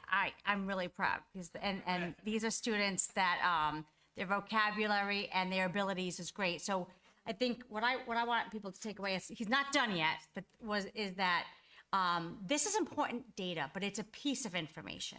And there's so much more that I want to make sure that we don't lose, you know, that this doesn't become a conversation because when you don't understand, like think about a restaurant. If I'm a restaurant and I get 3 stars out of 5, I'm not going to be thrilled because that one person had a bad experience or wasn't ready or something didn't happen. Maybe, you know, somebody called out sick that day. But in the end, overall, as a larger community, we are not only aligned, but there's coherence where we're coming together and really ensuring that not just our students, but our teachers are evolving to ensure that we are serving students in the way they need to now, because it is very different than it used to be. Then I'll stop talking. All right, so the next 5 slides are a review of our grades 3 to 8 RICAS, ELA, and math and data. So the first slide here captures our most recent ELA, and the percentage is meeting and exceeding. On the left, it's the definition of meeting and exceeding expectations. So meeting expectations on a RICAS test means that students have demonstrated academic abilities expected in their grade level, and exceeding is they're going beyond that. So you can see for us in grades 3 to 8, you know, we had a 1.4 increase from the previous year. You can see 2019 and obviously in 2020, we've continued to mention there was no testing in 2020 due to schools not being in session due to the pandemic. But you can obviously see the impact when students returned and our recovery from that. In math, the same. So you can see the from 2019 to current. And as I mentioned, we had a slight dip this year in math. We had a slight dip last year in ELA and it rebounded, so that does happen from time to time. But again, as the superintendent mentioned with our MTSS and our focus on our MTSS framework, we're seeing results, especially with our students who need the most support. Dr. Camilla? Yes. Can you guys have the ability to pinpoint what grade levels that decline is in, right? Is it in a certain grade level, or are you seeing that across 3 through 8? Yeah, actually, I think the superintendent sent it out. Friday. You should have the grade level data, but we can see that. Okay. Yeah. Are you asking specifically? No. Okay. No. We can, I mean, we can drill down to the student. Right. Yeah. Okay. Yeah. Perfect. And science, our science data continues to hold strong. This is for grades 5, 8, and 11. The reason why we include 11 here is that's how it's tested. So it's the one assessment that's common through high school and middle. And just a note, when you see grade 5, 8, and 11, the elementary schools, now their science scores are attached to grade 5. So both middle school gets their science score attachment and elementary school gets that score attachment, even though they take the test in 5th grade. So they love that. And a special note, just to call out the middle school, the middle school is 8th in the state in science. So they continue to rank high in science.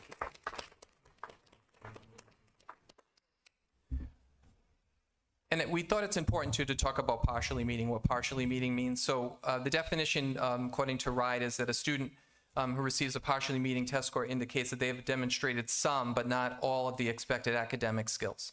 So we do have, we continually have a high percentage of students who are in that approaching, or the partially meeting. So you can see here when we take those together, how those percentages pan out. So this year we had about 26 students score a 499, which is about a question away from the 500, which is the meeting or exceeding. 37 students scored a 498 and 12, a 497 in ELA. So students in this case are missing just a couple of questions to achieve that 500. The same thing in mathematics. Again, it's close to 90. It's over 90% when we include the partially meeting. So again, those numbers are there. And then just to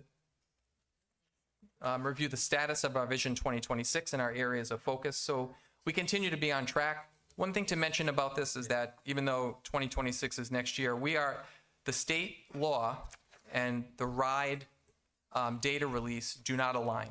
So what that means is that we're still like 2 years of data away from really determining our potential on Vision 2026. Just because the data comes out after I'm trying to explain it right, after our vision is approved by RIDE. Right, so we're sunsetting the vision and Yes. don't yet have the 2 years of data to be able to completely say, but we know we're on track. So because, like Dr. Camilla said, because of the fact that we're testing and we get the results after, this is really, so like, for example, right now, our principals are looking at their goals based on their data from last year's SIP, not this year's SIP, because they're currently performing on that. So it can get very confusing when you don't live in the world every single day. And by the way, we live in the world every single day, and we often get very confused. And have to remind ourselves that we're like 2 years back when we look at state data in relation to the strategic planning. Dr. Cabela, before you go to the next slide, can you just go back one about the meeting or exceeding with the scaled score of at Yeah. least 500? Okay. Microphone. The hard copy of what we received, those numbers on the right-hand side are different than what you have up on the screen. So I just wanted to make sure that Oh, I okay. have the right numbers here. Yep. Thank you. Okay. And we'll update. We did, as the superintendent mentioned, I was updating the slide deck even up till before the meeting. So. All right. So, and every year we do a Massachusetts comparison, and the reason for that is Massachusetts continues to be a top 1 or 2 state in the United States in terms of achievement and having one of the best education systems in the country. So you can see that how Rhode Island, Charahoe, and Massachusetts compare. So we're proud that we continually outpace both states. And even though it's important to note that there's still a lot of work to do, right? So although we're highlighting and we're feeling proud about our data, and we truly are, and there's a lot of success here. We also recognize that we still have a lot of work ahead of us, which is why we view this as a K-12 initiative. We, you know, and even though to Mr. Champlin's point, we can identify the grade level and the student, we know that the end result is you know, moving through our grades in our schools. But we continue once again to outperform both Rhode Island and Massachusetts.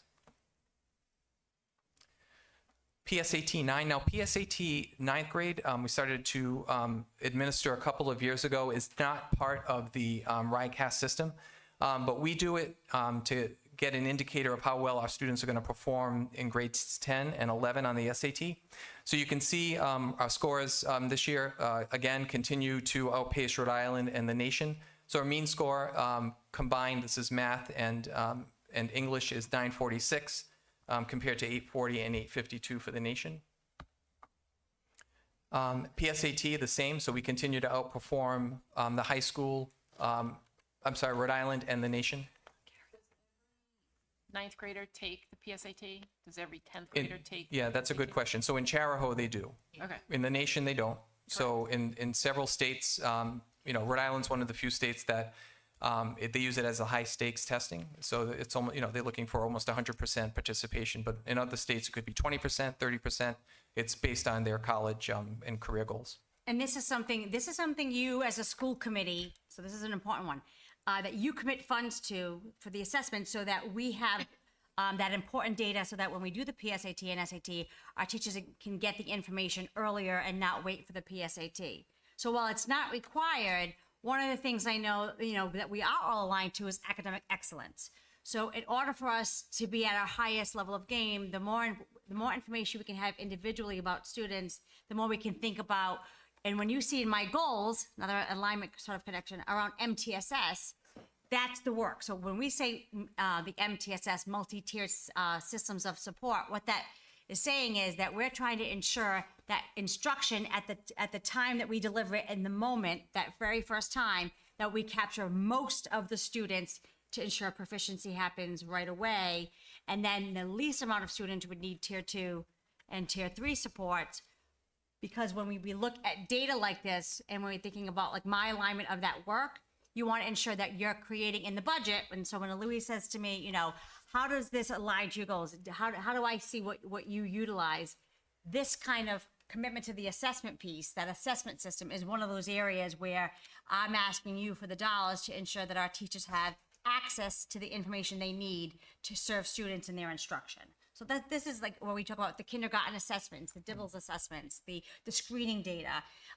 We by law have to have a minimum, but oftentimes we're utilizing to be really efficient with our dollars, but really capturing systems like Branching Minds, a dashboard that you all committed to ensure that our teachers were spending less time creating plans and where the data can come up and they can actually utilize the plans faster. So that's where, one of the things I want to do a better job is making sure you understand where my goals in the budget and this work, the data work, aligns as we're talking about how my goals, how can you see that and how we can connect those dots. So SAT data, again, we continue to show strong, and we do highlight Connecticut here only because Connecticut is a state like Rhode Island that does use the SAT as their high stakes assessment for high school. So you can see that there's a favorable comparison to Connecticut, Rhode Island, and the nation. And we mentioned earlier one of the highlights here is the increase in mathematics, the big jump that we had this year. Our AP key takeaways. So if you look all the way to the right, that's our 2025. We had a lot of success last year with AP. So we've had our highest number of students enrolled in AP courses at 21.3%. We had our highest number of students earning a score of 3 or more, 170, which accounted for 88% of the students enrolled in those classes. Again, that's another success indicator. Clap. Yeah.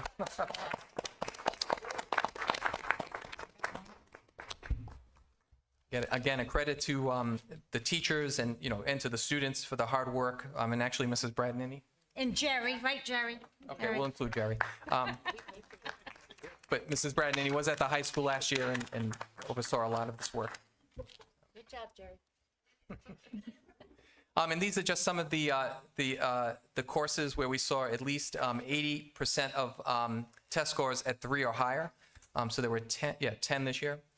And a couple of our classes, so in 2D and 3D art at 100% and chemistry at 100%. Can you just share the scoring for AP, what the 3 means? So that, Oh, the 3 is, would qualify students for a college credit. So the 3 allows them to earn, so it's, right. So it's saving them some money when they get to college. It's 1 credit, yeah. Okay, so we had this example last year to talk about our multi-tiered systems of support. And so, you know, the idea behind it is that when we talk about tier 1, so if you're on school improvement teams, you'll hear a lot of the work around MTSS. And when we talk about tier 1, that's our core instruction. That's the instruction that students are getting on a daily basis. The example here is just that, you know, if you're brushing every day, you're taking care of your general hygiene, ensuring that, you know, you're flossing and brushing every day. That's something that you do every day to ensure that your teeth are healthy. Tier 2, excuse me, is what we say is more of tier 1, right? So sometimes you go to the dentist, you need additional cleaning, you might need a cavity filled. For some reason at our admin office, everybody is having issues with dentists. It's a very awkward example. But that's what tier. So you'll hear tier 2, and that's what that involves. Tier 3 is when, you know, something's gone awry. You need additional help. and like specialized. You need specialized services, right? So that's an indication that you need something else. You might need somebody else to come in and provide those services. Like we do. So in our schools, that's the support from our special educators, our math specialists, and our reading specialists.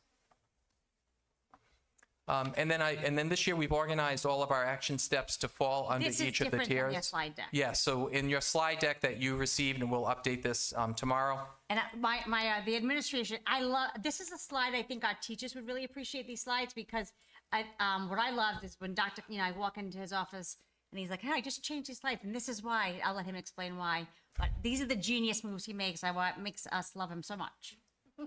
Yeah, genius is overrated, but that's okay. So what we did was organize the action steps because sometimes, you see all of these action steps and they can be overwhelming. They're overwhelming to me sometimes, who's overseeing a lot of this, the superintendent, our principals, but most importantly, our teachers. So what we're trying to do is sometimes when we're introducing MTSS, but it's really not new, right? So if you've been an educator and you've been in education, you know that we provide levels of support. But what the framework allows us to do is to really center the work. So captured here are things that we generally do every day.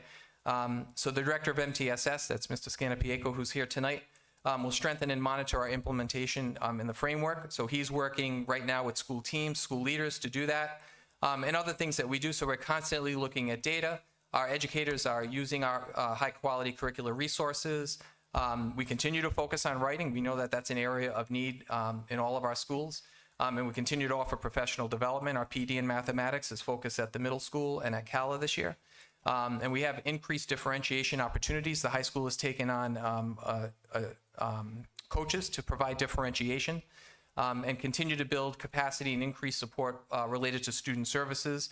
So not only is this about academics, but it's also about student supports in the school. So when you might hear something about positive behaviors, school culture. So that's all inclusive of this. So before he goes on, so if you go back to the graphic where we had the dentist, right? So the tier 1, this is we're doing this every day. This is preventative. This is to keep us health and well, and including behavior. This is not separate. So we talk about academics. We talk about behavior. Some school committee members, you talked about like the behavior code or the behavior policies. It begins in tier 1. So same kind of thing. When you think about student incentives and school culture, the connectedness, that's all SEL tier 1. So an example would be in my goals, I talk a lot about the MTSS work around our framework as it relates to behavior and SEL. So what that means is, like, for example, our elementary schools are going to undergo an audit of tier 1 because we put in our guidance a few years ago. So now, they have a rubric that their leadership team has shared, and then we're going to see how strong really are we in our tier one, so that we can ensure that we're not just jumping into tier two, but that we're closing any gaps in our larger system, because just like anything else, we try to be, fives in every single area, but we may need to focus more. So when we talk about behavior and the SEL, that tier one sheet, all that you saw, to the next slide, go back to it. All that you saw here, the professional development. Right now, we have cohorts of teachers with mental health. Sharon Martin, Cheryl Lightfritz, our district teacher of the year, Janine Mankoff, Jeff Scanapieko, Mary Harrington in the back. They're all members of the SEL team. And while the teams sometimes work, in different bucket areas, it's for the same purpose, to ensure that the most important thing that we do is educate, but we educate the entire child, right? That's that 360 view. So when you think about the behavior code, and that comes from the connectedness, so it comes from the survey works. All of this aligns. So the more that Dr. Camillo and I can help sort of strengthen, your background, not to turn you into educators, but to understand how this framework really is the core values of our district. This is going to be something that, and I said to the teachers at Convocation this year, it's kind of like your furniture. When you have a good, strong piece of furniture, you don't ever want to get rid of it. But it gets older, and it might need a leg or a few tightened, a new knob here or there. So you're just trying to adjust and evolve so that you can take something, and sometimes you have to upcycle, but in the end, that it's got strong bones, as we would say, right? So this is really going to give us those strong bones. And I won't talk about the dentist because I got to go Thursday. So just more of the strategies that we've continued to implement over the last couple of years, including conducting learning walks with our school leaders, focus on differentiated approaches in ELA and math. And as we mentioned earlier, the focus on attendance, because we realize and understand that being in school every day has a significant impact on student learning. Tier two, when we talk about tier two, it's just more, like we like to say, it's more of tier one.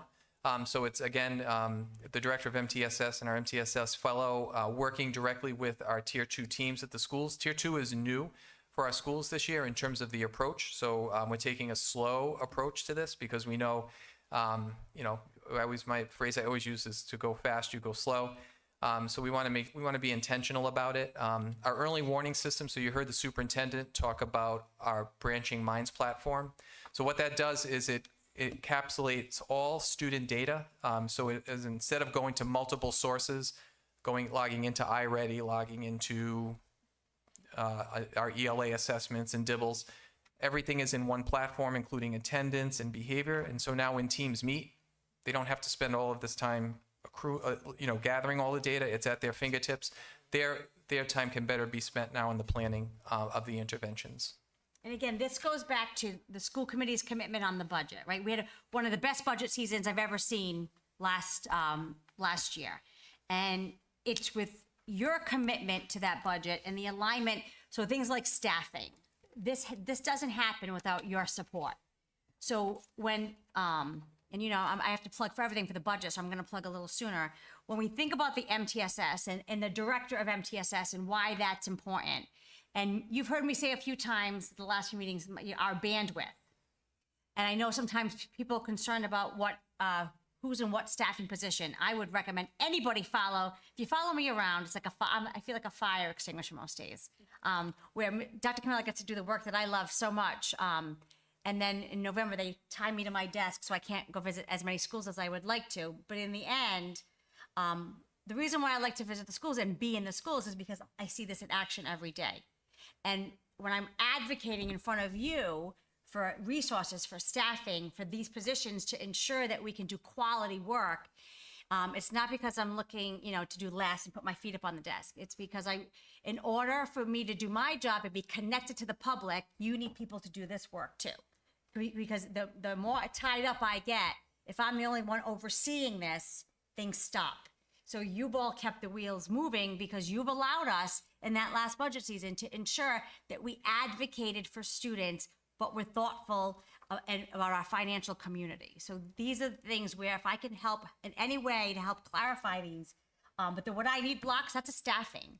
So if you go to say, what's your bare minimum for class size, we're going to lose staff, and then we're not going to be allowed to do these opportunities. So when you think about the budget, think about MTSS. I don't want you to think about something extra. This is, like I said, the bones. This is what's going to keep this district not just afloat, but really a national leader. We're getting ready to think about the unified elementary school. We've talked about the career and tech exploratory programs. I'm going to be talking to, I actually texted her today, Megan Carter, because I want to be able to ask for in our bond legislation that there be extra points, bonus points, to be able to get support for career and tech opportunities from K through 8, like we have for agriculture. So when we think like this and we do work like this, your budget, in essence, right now, the law does not preclude you from tuitioning in middle school students. Not that I'm asking to bring more kids in. If the committee ever saw a decline, we're actually at the forefront of designing education so that all of you, we get Angela gets phone calls, Donna used to get them, can my kid come there for middle school? In the end, we're designing an education. People want to come here. And when you allow us to budget in a way that strengthens this work, that makes it teachers focus on teaching and learning, you're going to see some of the conversation that when we take with the budget approach, we're going to try to really get you to understand why this work is so important to ensure that we keep Charahoe not just afloat, but beyond what most students see in the state of Rhode Island. But that starts with this committee, and your commitment last year really was very strong in building this foundation.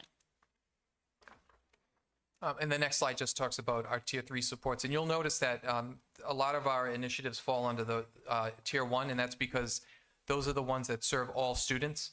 So the focus is to avoid having students fall into the lower tiers, to capture them as soon as we can, which is one of the good pieces of data that we've seen early. Just to go back, we're seeing our students in K and 1, over 80% are reading on level. So that's the important piece. We've got to capture kids early. We have to capture kids young so that when they are moving through, they're not falling into these other tiers. Lastly, we introduced this slide last year.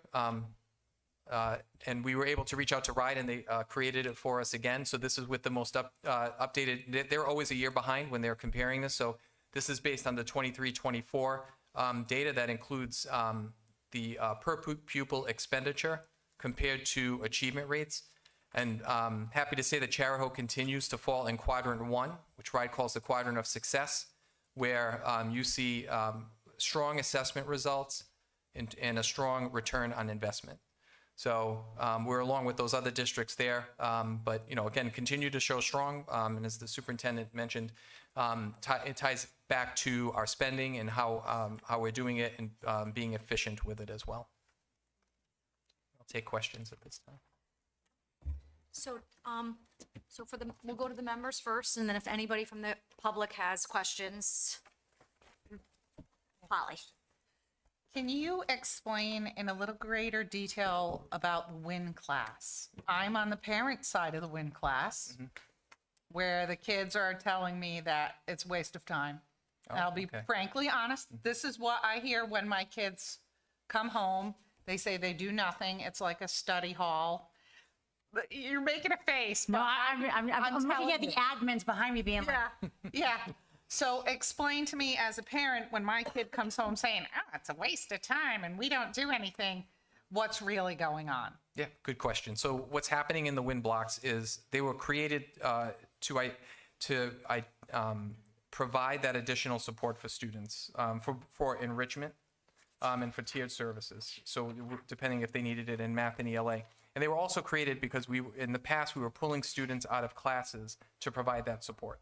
So we were, scheduling was one of the initiatives, and we're trying to be thoughtful with the schedule in order to not have students miss core classes, electives, so that they could actually get those services in an identified block.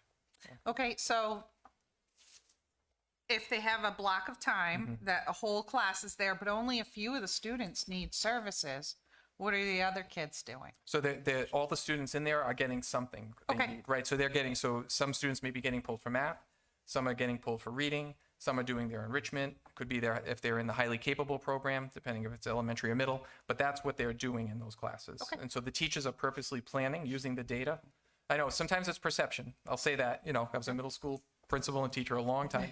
Kids' perception is very different, but they are. So teachers are purposely planning using the data and, you know, on a weekly basis to make sure they're addressing those students. And I would say, as a, you know, any parents that have questions, you know, Ms. Brennan, as well as Ms. Davidson is here as well. They're always happy to take those. And more importantly, the classroom teacher who's teaching the WIN block, you know who that teacher is. Please reach out if that's something is. I mean, I know I have a 15-year-old. You know, what did you do today? Nothing. That's not true. But in the end, sometimes it's the way they say it. But please, I would ask if as a parent, or if you have parents, first the teacher, then the admin, if you're concerned about any class. So I want to thank Dr. Kamala and your team for the very thorough presentation. You did a great job. Thank you to the administrators and the staff that are here. We really appreciate your dedication. You shine. There's a lot to be proud of here, and, you know, I tip my hat. I'm sorry? Yes. Yep, that's what I said. There's a lot to be proud of here, so I tip my hat to all of you. It's a team effort, and I've always talked about academic excellence as a priority. So my question is, so can you identify what you're most proud of? So that's my first question. And can you identify the top 2 areas that you feel need improvement? And when budget season comes around, what should we be mindful of as a school committee in putting budget resources to those areas that need improvement? Because we need to understand as a school committee how we can support you in getting to the next level in terms of growth, or what have you. So I know that that's a lot of questions, but I can repeat them if you. Sure. Yeah. No, what I'm most proud of is, and we talked about it earlier, is that we're making an impact on our students with IEPs and our economically disadvantaged students. Because when you impact the students who need the most support in any district, you're raising the level for all students. And when we talk about growth for those students, what we're doing is we may not see that in year 1 or year 2, but you're going to see it over time, which is why I believe when students do get to our high school that they meet with so much success, because it does take an effort to do that. So that's really what I'm most proud of. I think the concern. So what would you identify as maybe 2 areas that you feel need improvement, and us being mindful of potentially putting budget resources to improve those I feel like areas? I want to play the honeymoon game where everybody gets a board and we all put up our answers, because I want to see. I'm almost like I want to telepathic. I know I want to know if what I say is what he's going to say. Yeah, I mean, and we can open it up to the administrative team as well, so. Sure. Well, we have a focus this year on our high quality instructional materials. So what I mean by that is, and back in 21, you know, per state law, we onboarded math resources in math and ELA to be used across schools and across grade levels. The purpose of that in the state law is so that all students would be exposed to high quality instructional materials, right? Grade level. At High grade quality level, includes right. means that we're ensuring that the resources that the teachers are selecting are grade appropriate. Right. They're not too high, they're not too low, because in order for us to get those skills, we really want to make sure that they are at their grade level. And sometimes even as teachers, we may like a book and then not realize, oh, that level isn't really appropriate for this age group. It may be too young. So we've got a renewed focus on that, you know, because sometimes you use something for so long, and like anything else, you just kind of like, you're in the flow of it, right? And so what we're trying to do is to get back to that. Are we being thoughtful about the implementation? Are we doing purposeful planning on that? So principals know, we've talked about it already, about monitoring common planning time, being involved in that work. Walkthroughs, we're working with Ride Now with CALA in the middle school to design a more thoughtful walkthrough template. So as we're going through schools, we're capturing data that's really going to be impactful for teachers. Okay. The only thing I would add, may I add? Yeah. Yes, of course. So with the data is that we're not only just capturing that data, but we're thoughtfully working together as an admin team and with our teachers for conversations around feedback. And you talk about the superintendent and feedback. Feedback is not your opinion, right? It's not how I feel. When I walk into a classroom, you know, it's like, the vibe. That's not fair, right? Because that's a perception. But what we do is we're trying to, what we call at the education speak, calibrate. and Linda Lai, you brought it up with the rubric. That takes time, as did Karen Reynolds. So what we do is, we walk classrooms together so that we could say, what did you observe? If we're talking to each other, for example, Sharon Martin and I, a couple years ago, we went on a little feedback tour. Dr. Camilla and I wrote a letter to the staff, because in Charahoe, it was very common to get feedback really during evaluation. And the feedback was, not that it wasn't good, but maybe not strategic enough to really think about how to help our teachers to be reflective. So Martha Dion is our teacher induction. Again, an area where you staff as a school committee to commit, because many districts removed the teacher induction program when dollars ran away from grants. And Charahoe kept it. And that said a lot about this school committee back then, because they committed to new teachers being onboarded. So when we do this induction, and Martha was key, she's our sort of ear to the ground. Today we had our district evaluation committee, again, something that, we talk about here with me. So the union and the admin team work together to discuss how we can do this better, because evaluation of teachers is really, it's about feedback. They have to get scores too, but they don't love it, we don't love it, because in the end it's hard, but not because we don't like the score, but because the most important piece is, how do I know how well I'm doing? And I want to evolve. I've said this before, we all want to be better than we were when we started every year. So some of this work and feedback. So Sharon and I needed to see how Sharon gave feedback. Not because I don't know that Sharon can't give feedback, but because I've never seen her do it. How do we work together and understand how we do that if we don't have a conversation together to understand how she goes into a classroom, observe? So we take that time. And that's where we're working now on, is that conversation of feedback and coaching, where I always like to use my Tom Brady. Sorry if you're not a Patriots fan, but he's had more coaches and has more feedback when he's a 6-time Super Bowl champion. So the better we are, the more we have to think about the design of our focus, because I'm a rookie.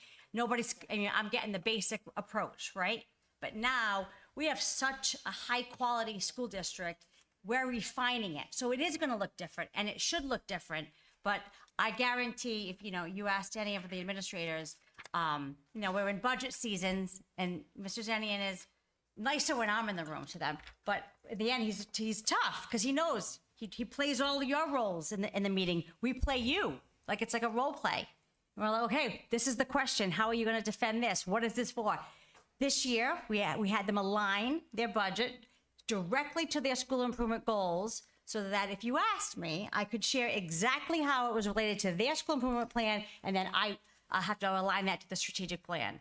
So there's just a little hemming and hawing, but they did it. And I think sometimes it allows us to really get more thoughtful, not because we want to take away. And I think that's where I want to thank this committee again. Because when we can trust in each other and understand how things are being utilized, then they come to the table with honest examples, and they don't try to say, I don't know if I can get this very important piece of equipment. How should I sort of spin it? I don't want them to spin it, right? I want them to share how this equipment is going to impact. How many students' lives does it impact? What programs does it impact? And I think the more refined we can get, so you push us all to get better, to make sure that we're articulating what we need in a more thoughtful way. I don't ever want it to appear that we want you to be a rubber stamp. That's not what we want. We just want to show how can we get clearer so you all can understand why the funds are important in the way that they advocate. And I know I sound like Charlie Brown's teacher during a budget meeting, because I have to advocate for everybody. So I wish the podium was full of all the people that wanted stuff throughout the year, because they tell me, the parents tell me too, because you all know, once we got the tennis courts up, and once the electric went in, I already have my softball friends on the other side of the field. That's okay, because we want to be the best. We have to make sure that we're thoughtful, and that comes with responsibility. And as you can see, we've been doing all this with under 2% of an increase. And so it's not about asking for more, it's about being thoughtful. And again, when I say trust and leadership, it's about understanding that when I come to advocate, it's not Gina Picard coming for personal, it's because I have teams of individuals that are doing amazing jobs, that are working with their teachers and their parents to ensure I have the information necessary to share it with you. I just happen to be the messenger. So with that, Any other questions? Thank you. Laura, I know you had your hand raised.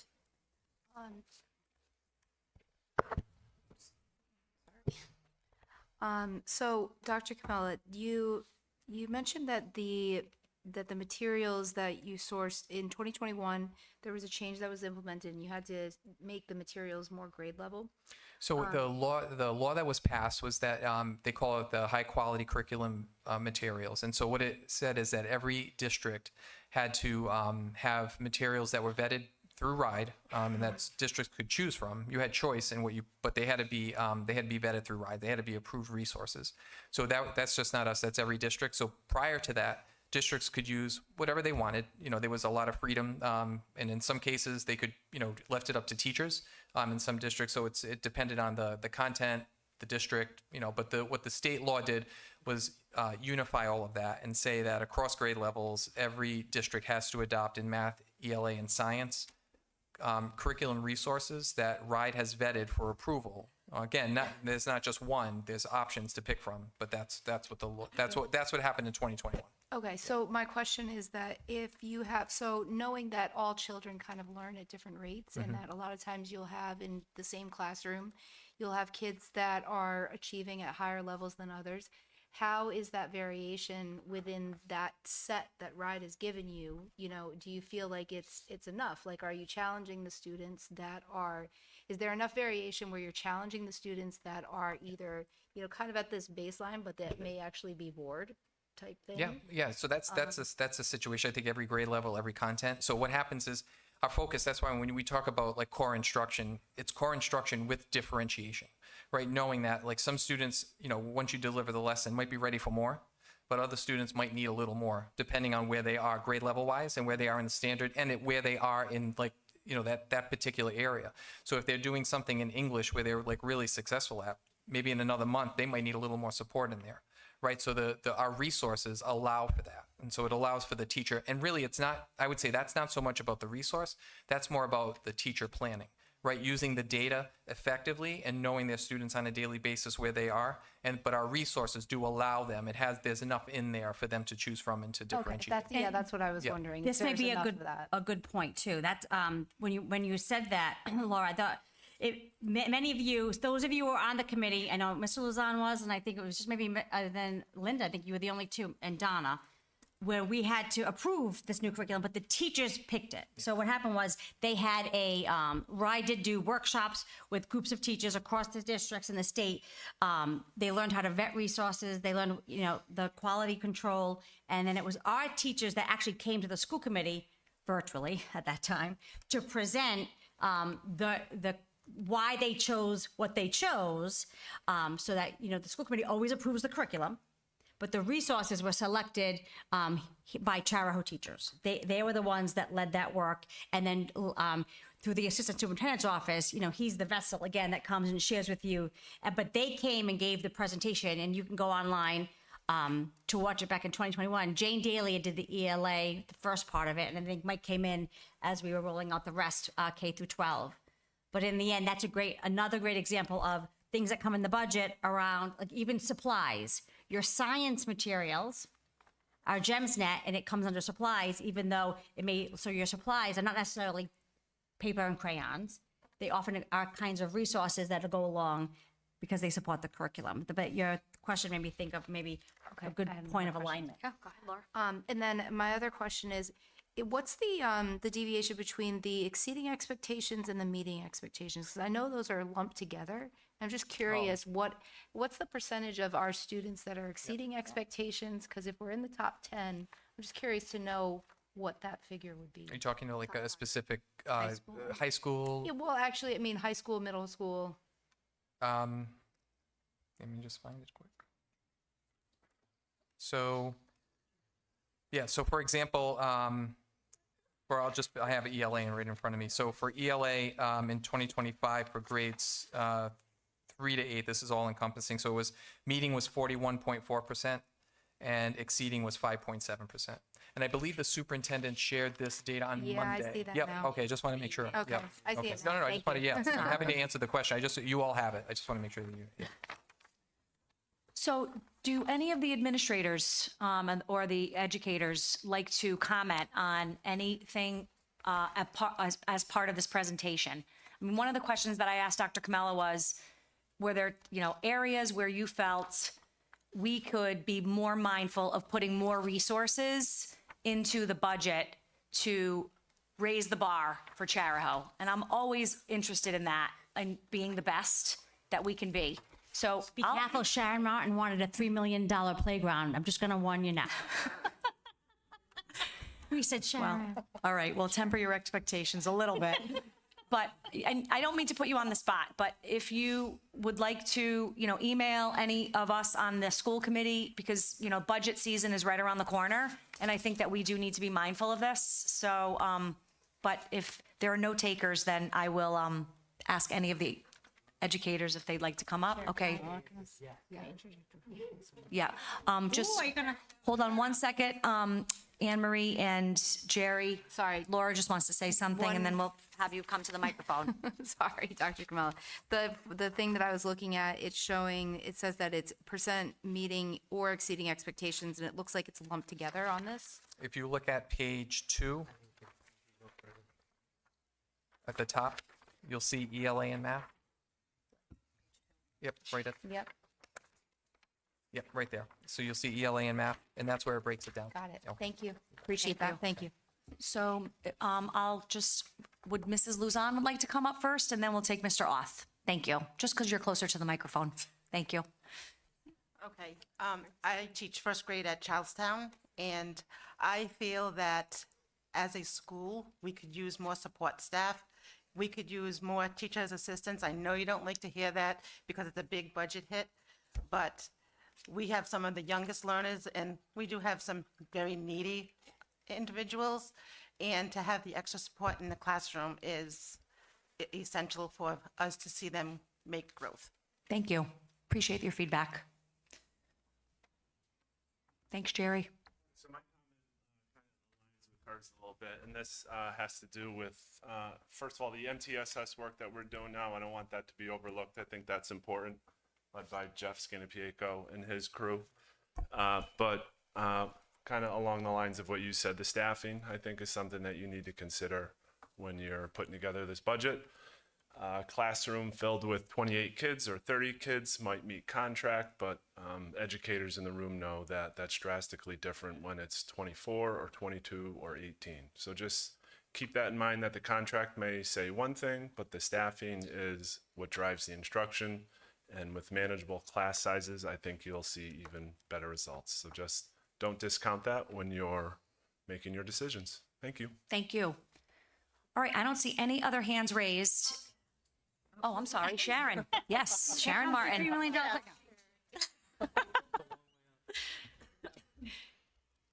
So first of all, thank you for all the support that you give us already. It does not go unnoticed. So I think you asked a couple questions. The first, what we're most proud of, I think at the elementary, I can speak for all of us, we are really proud of our growth in both ELA and mathematics. And for our special populations, we've worked really hard, all of the elementary schools, to focus on the kids who need it most and to make sure that we're seeing that progress.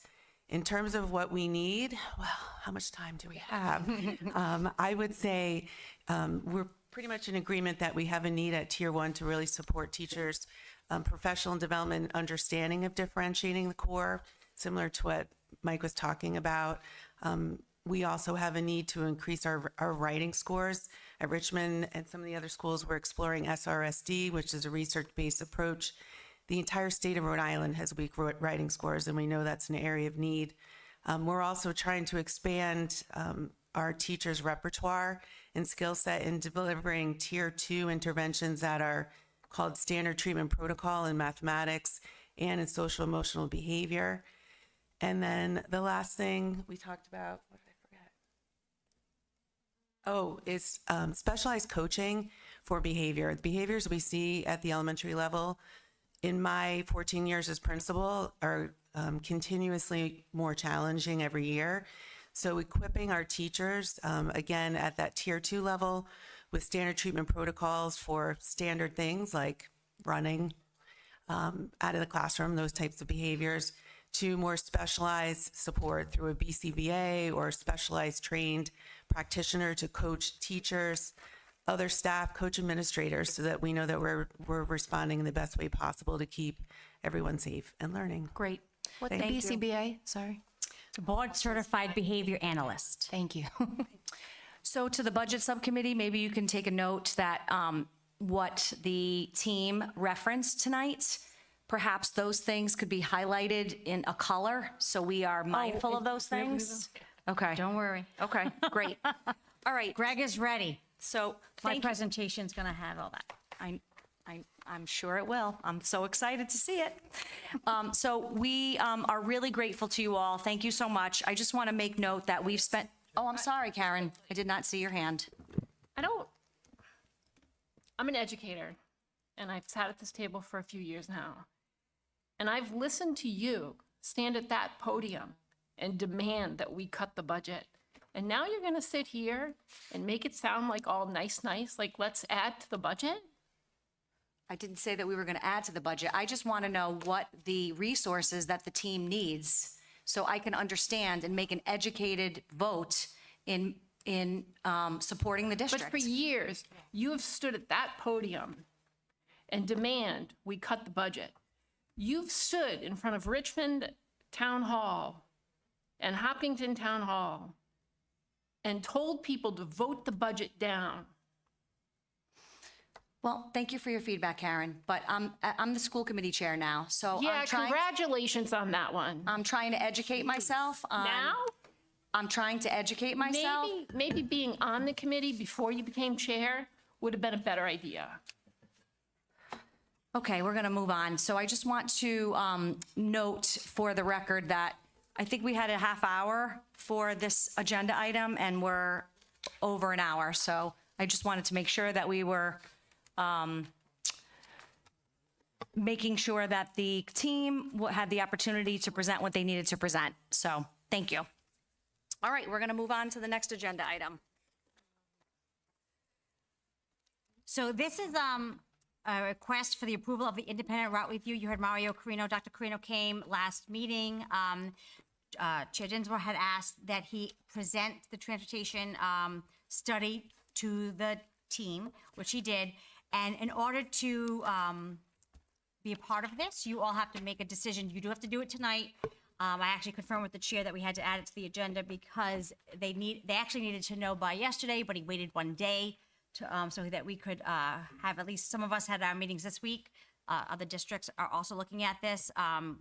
Mario also came after this meeting. He met with all of the Washington County superintendents. And it's my understanding that Narragansett and Wesley both have their own transportation, so they're sort of, their committees are maybe up in the air. But those of us that do utilize the service, most districts are opting in. So far, every district that's opted in has said they've saved at least one bus. One bus is about $100,000.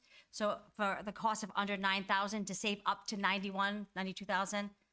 I don't know about you, it sounds like a good deal to me, but in the end, this is gonna, you also have in your consent agenda, you have the RFP for transportation. I think it's good to note that it's not a bad idea to have a good review of your routes prior to going out to a new transportation bid. Ocean State's done a great job.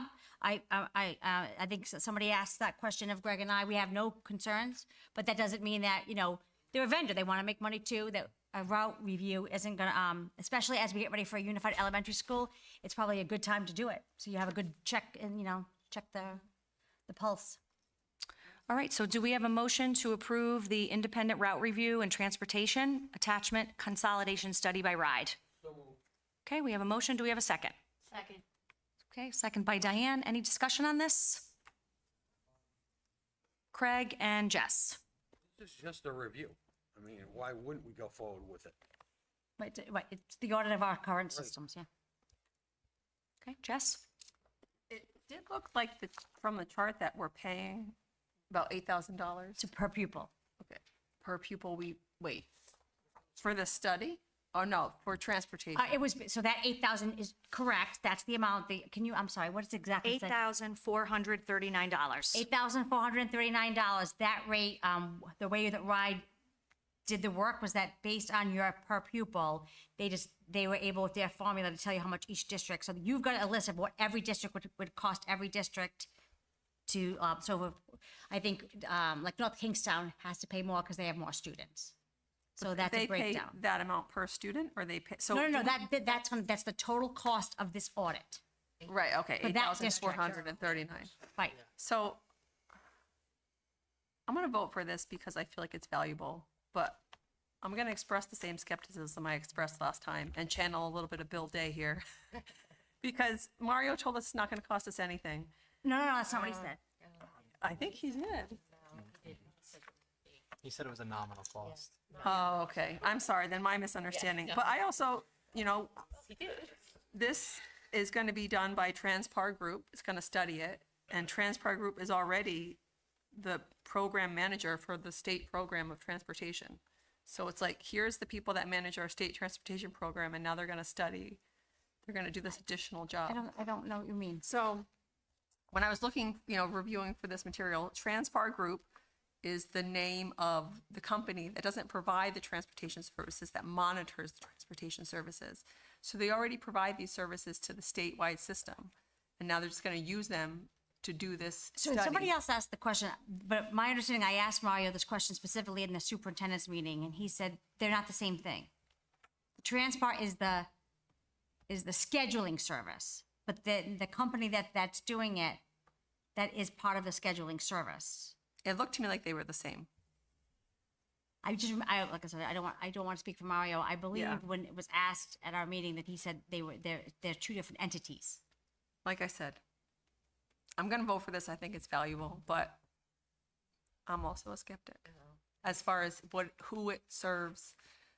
I think it will benefit the statewide system, and I hope it doesn't result in the state saying now we're going to cover transportation for every district, because I've seen signs of that in other places, in other discussions.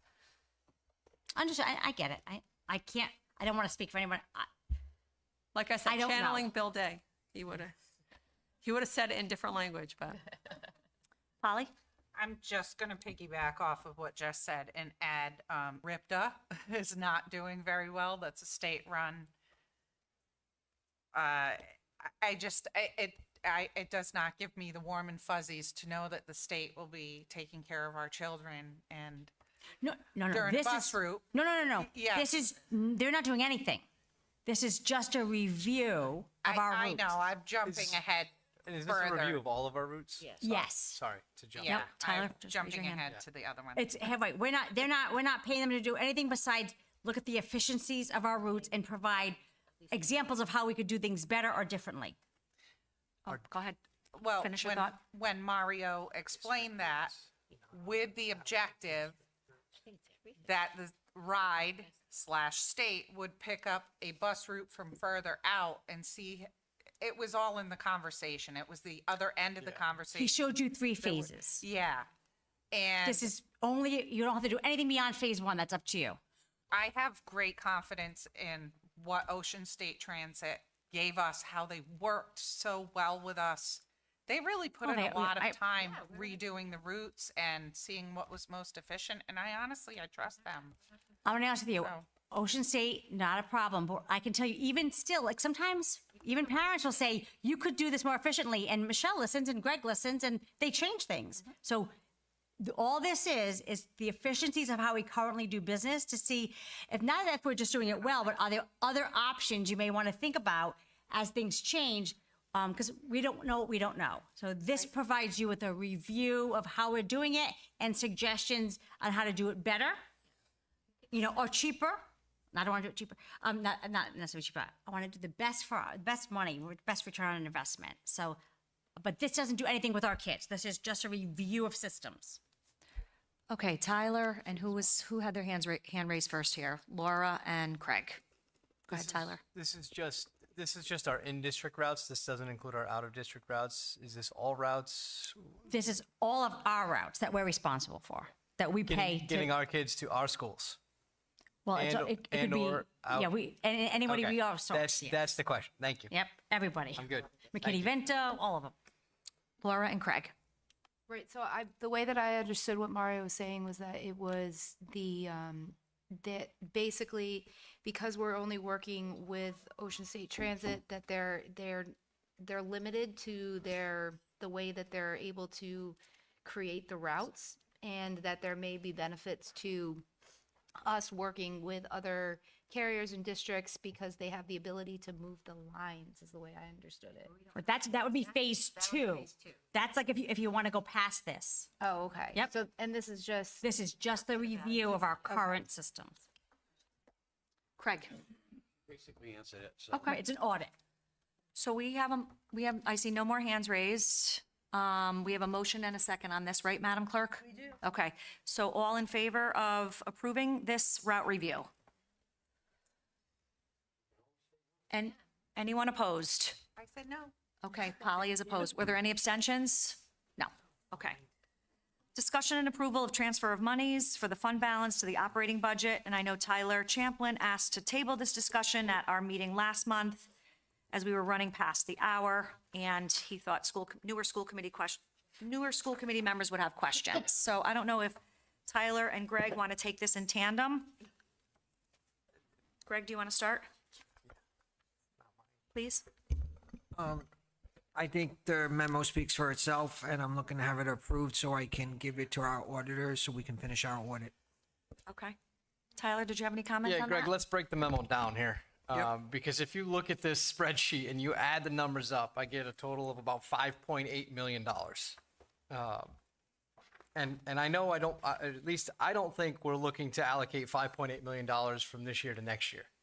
Or is that correct?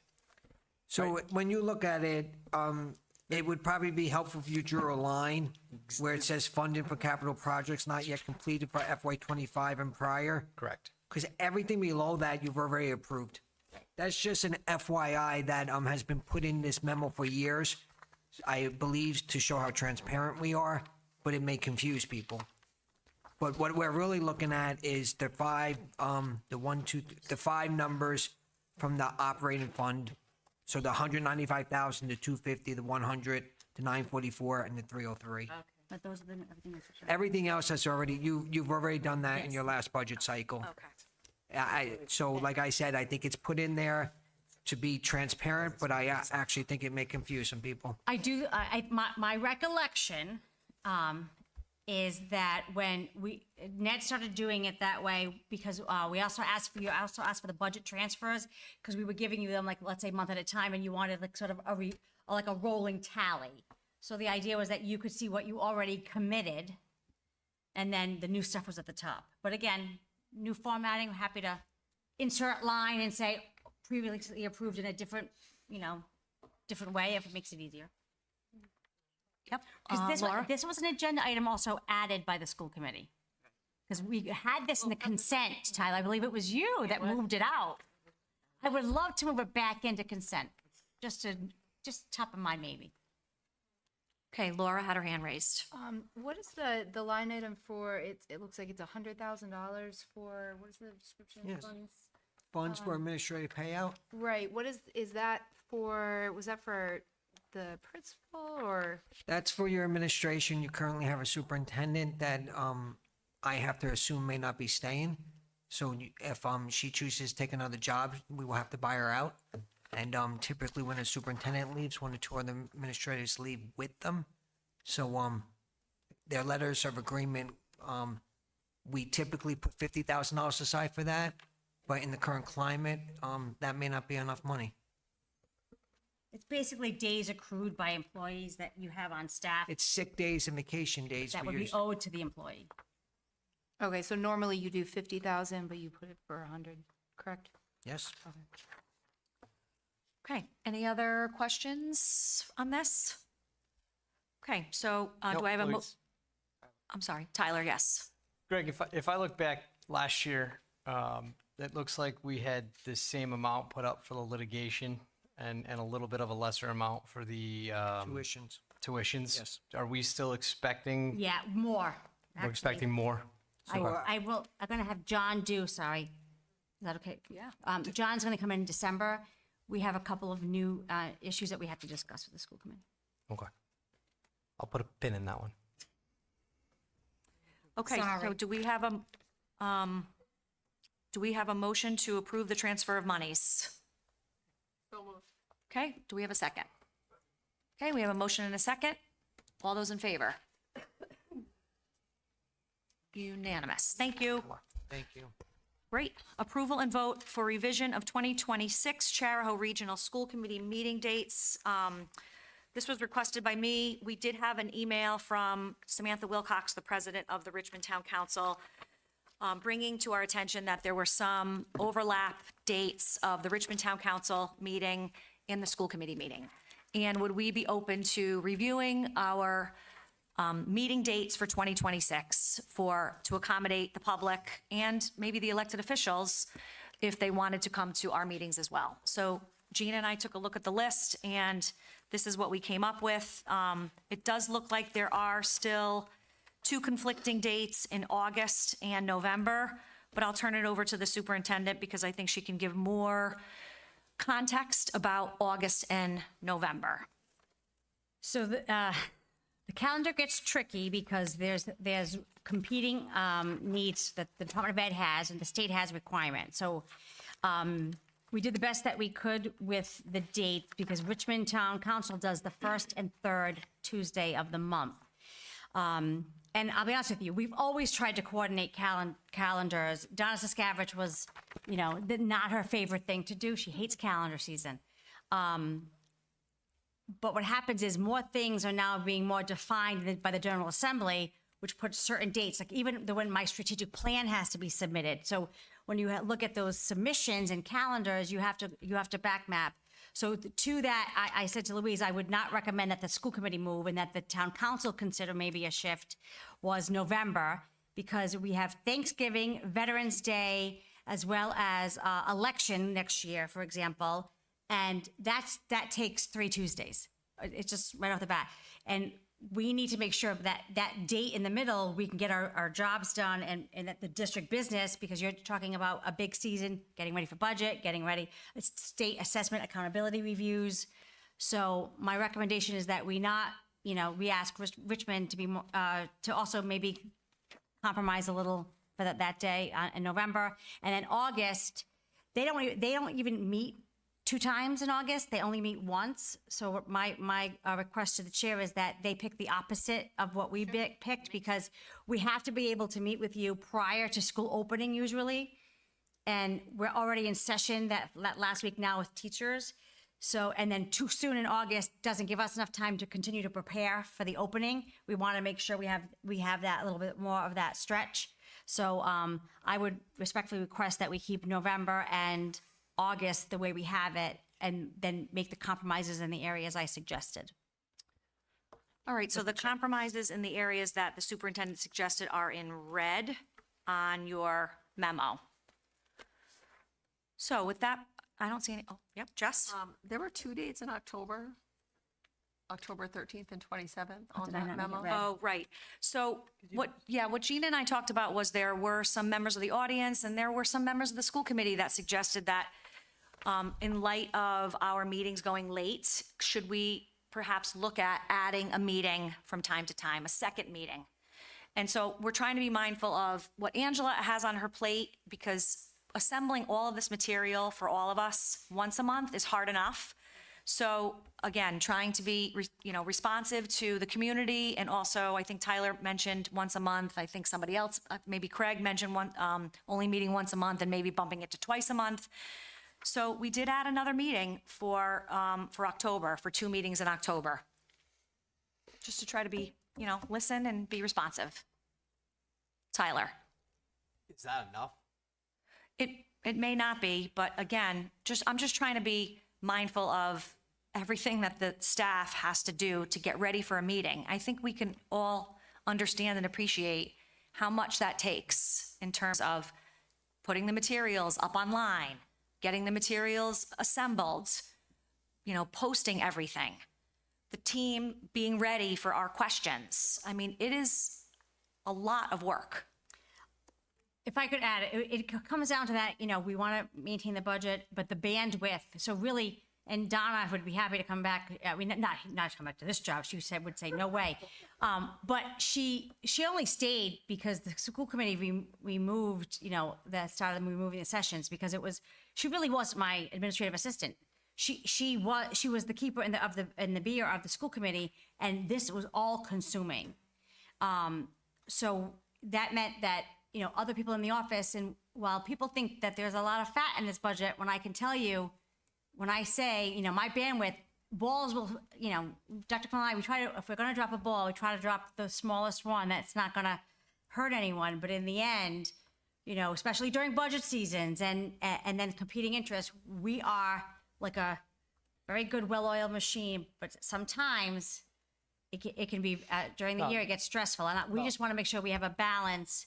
Because what I see, honestly, is sometimes we have, this was a very productive meeting, but in the end, I do notice that when you guys have two meetings, when I say you guys, anyone for the last 6 years who sat in your seats, sometimes you need a little push, to come and make a decision, and sometimes too much time lingers. I appreciate you saying that, especially for I know I've heard not just from Mr. Avedisian tonight, but I've heard it from other members that there's a frustration that we went down to one meeting a month and that there wasn't more than one meeting a month, because it seems like some of these meetings stretch on for a long time. But hearing what you said, I'm perfectly fine with going with what you have on the calendar. I always say to the chair, if we need a special meeting like we did last week, sometimes we can do that. But it just allows, you'll allow us to do more of our job than just preparation. And not that we don't want to see you, because we do. It's just that you want us to be doing the work here. Jess? With that feedback taken into account, I would suggest that we take out one of those October meetings. It's too far ahead, and I think honestly, people keep talking about the length of our meetings, but I think it's gotten better. We had some very, very long meetings, but for the most part, we're getting out of here before 10, a 3-hour meeting. Like, a lot of us are on a lot of other subcommittees, and have kids doing lots of other stuff. So it's not always easy to make it into 2 meetings a month when we have other weeks where we have a meeting 3 nights in a row, or, I think there's that to take into consideration. So I think I would pick one of those October dates. Okay. And I'd be ready to approve it. And then it also, makes it more of a conflict with Richmond. If they keep their meetings on Tuesday, then it's even harder because we're having 2 meetings and they're having 2 meetings. So you really only have 2 options per month. Yeah, just so you know, that October 13th and October 27th meetings did not conflict with Richmond's town council schedule for that month. No, she said that. She said that then they have two. So what she's saying is there'll be 2 meetings for them and 2 meetings for us. Oh, So gotcha. Another reason to stick with 1 meeting is because it would make it even harder to Okay. Craig? schedule. First things first, it's been conflicting for decades. Why is it a problem now? I understand maybe they want to get involved more, wonderful, but I just find it kind of weird. Second of all, you talked about the meetings, but those meetings that ran on extremely long were very unique. You can't say they were just a standard school committee meeting.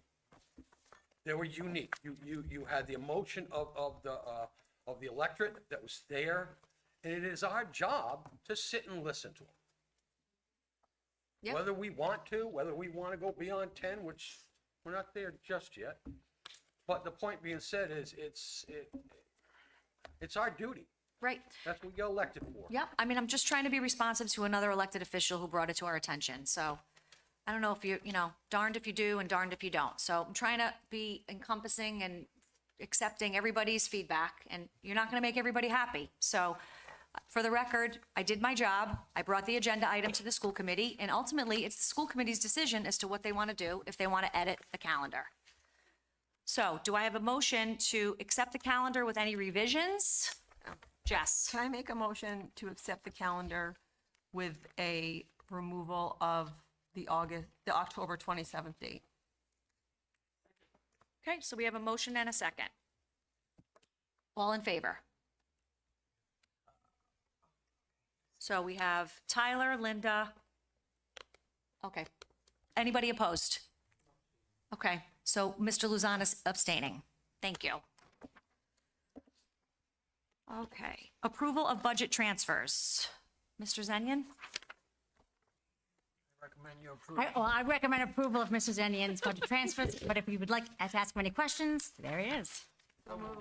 Second. Okay, we have a motion and a second. Any discussion here? Larry? On, you got $7,700 from Hope Valley School. We don't have a Hope Valley School. How can we take money from, but maybe, can you explain how? Okay, thank you, Larry. Which, So it's the first. Number one. Number one. Number one on, what is it, 11/18/25? yep, so we had to keep Hope Valley open until the end of September. So we had to budget for it. Okay. So we budgeted, according to what those months would equal, Okay. and it clearly That's was okay. less Yeah, you because answered we, my question. I just All right. wanted to know, how come, if we close the school, how yeah. come? When we closed the school, like for example, keep in mind when you guys budgeted, we didn't know when the school was closing. And technically, we had the lease until December 31st. So you had a pretty good chunk of change put into oil because we weren't sure if we were going to heat that building for September, October, November, and December. And a building with no children in it Right. takes a lot more to heat. Yep. So we thought we were going to have to keep the lights on, the heat on, and then when they agreed to take it on October 1st, it saved us even more money. So we are transferring all out. And as a thank you, we left them the fire.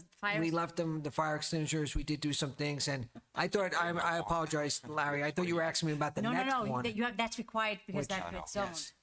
So the next bill was for Hope Valley because we agreed that when we left on October 1st, everything would be in working condition. And in late September, the heating unit in the gym blew. So under our agreement, we fixed it. So I have, oh, go ahead. You Go ahead, Paula. All right, so my question is for the 7,700 in paragraph 1 are line items that are under number 1 and the line items that are under number 2. So where would that $11,000 be allocated? So do you just appropriate that $11,000 to the greatest need in the budget? Because it's technically a budget transfer. So how is the $11,000 ultimately used? Which, Oh, what are you? so under Can you number 1, refer it to says numbers emergency and- transfer to pay Yep. for heating repairs. Oh, Yeah. okay, it does So say it. Got it. we moved that money to pay for heating issues at Ashley. Okay. So we're Sorry, in I didn't see heating it. season, so you're gonna start to see transfers every month. Last Yeah. year, we had $200,000 in transfers The to fix boilers are gonna start, yeah. heating issues. And it's not the boilers, because we have new boilers, it's everything connected to the boilers. Everything, right, it's the electrical stuff. It's the, what does Jason call them? The functions. or The units. The units, that's right. Controllers. I can tell you there's not So- much. All right, so we have a motion and a second on this. Any other questions? Polly, yes. My question was to Greg. Didn't we have a column in here for budgeting at one point, what we had budgeted? Or maybe it was another chart I was looking at. This transfer sheet has not changed, since I've been here, No, so I I think don't it know. might have- That's the ones that have like a little tiny type in the horizontal. Nope, budget, we're good. 9:40. Yeah, You know what I mean? Like, that's like a little- no, I thought it was, there's a whole bunch of them in this. Polly, you folder. good? Yeah. You good? Okay, so we have a motion and a second on this. So, all in favor of approval of the budget transfers? Unanimous. Great, thank you. Thank you. All right, consent agenda items. Is there anything within the consent agenda items? And there are a lot of them. Can we just do it? No? Oh, hold on, Polly? I'd like to pull D1. Okay, D1 is, The health and wellness mini grant. Yeah, okay, questions. so is there, Chairman, there's no more. I make a motion to move the remainder, but before I do, let's acknowledge some donations. The Charter School Committee extends their gratitude for the following donations. Craig, Bill- into the microphone so everybody can hear us. Please. Sorry, catch you at the beginning. I know they can hear me. They can, but the people at home Bill can't. Kirk of Warwick, Rhode Island, for the donations of a Mercury 2.2.5 houseboat, outboard motor, with an estimated value of $600 to our Marine Tech program. Wow, 2.5 more. The Ashway Elementary School PTO for the wonderful breakfast they provided for over 60 veterans at the Veterans Day Breakfast and Assembly on November 7th. Mrs. Gray for coordinating a Socktober event, which culminated in a donation of 1,427 clothing items to the Warm Shelter and Veterans Home in Providence, Rhode Island. Darrell Perry, who donated a big box of pencils to the Charlestown Elementary School students and a huge bag of candy for the teachers. Yahoo! Let's spoil them. Number 5, my wife loves candy. Number 5, Community 2000 for their donations, as noted. $500 for the Thanksgiving Senior Luncheon, $1,000 for the Gingerbread Express, and $10,412.75 for various educational projects.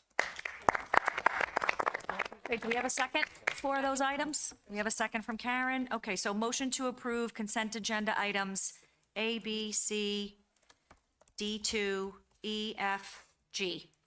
All in favor? Unanimous. Thank you so much. Madam Chair, Yes. make a motion to approve a D1. Charo seeks a Ride School Health and Wellness mini grant of $10,000 to support initiatives that promote SEL and health and wellness. Okay, do we have a second? We have a second by Linda. Discussion. Polly? Polly. I'm sorry? Polly pulled it. Yes. Okay, I had questions. First of all, when I read through this, it was very vague as to what the money was going to be spent on. First question, though, is, did this come out of the Health and Wellness Committee? Or is this just titled the Health and Wellness Grant? I didn't know if it was something recommended by the subcommittee, the Health and Wellness Subcommittee? Okay. Well, that's another topic that I'll have to talk to you about. But yes, this grant, here it is.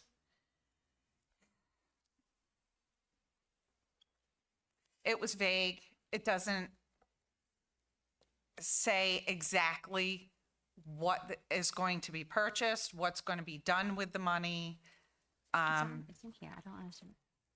Yeah, it's right here. To support the purchase of materials, curricula, training, technical assistance for Tier 1 prevention. But it doesn't directly give, usually grants have to say, you know, they're, I don't know. What the money is going to support funding for. Yeah. Karen?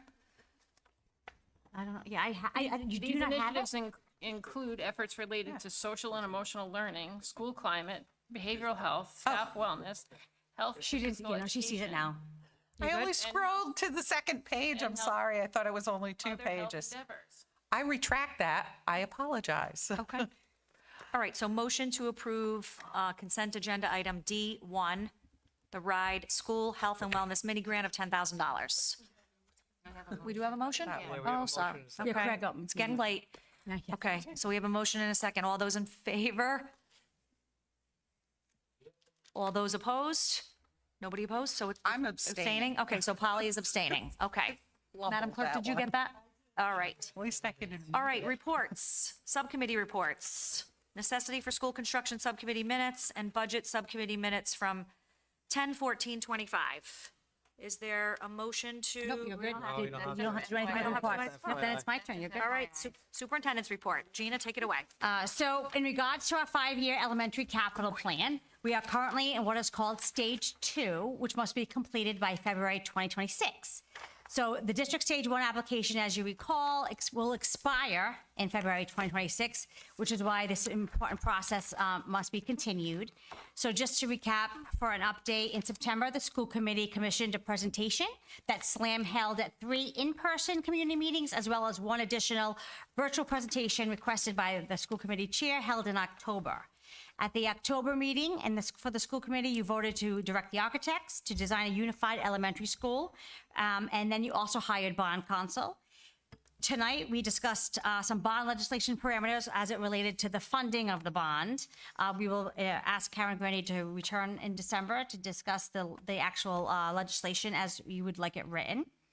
So updates as regarding, just a reminder that the Stage 2 is a conceptual design, and are going to be hosting a feedback session.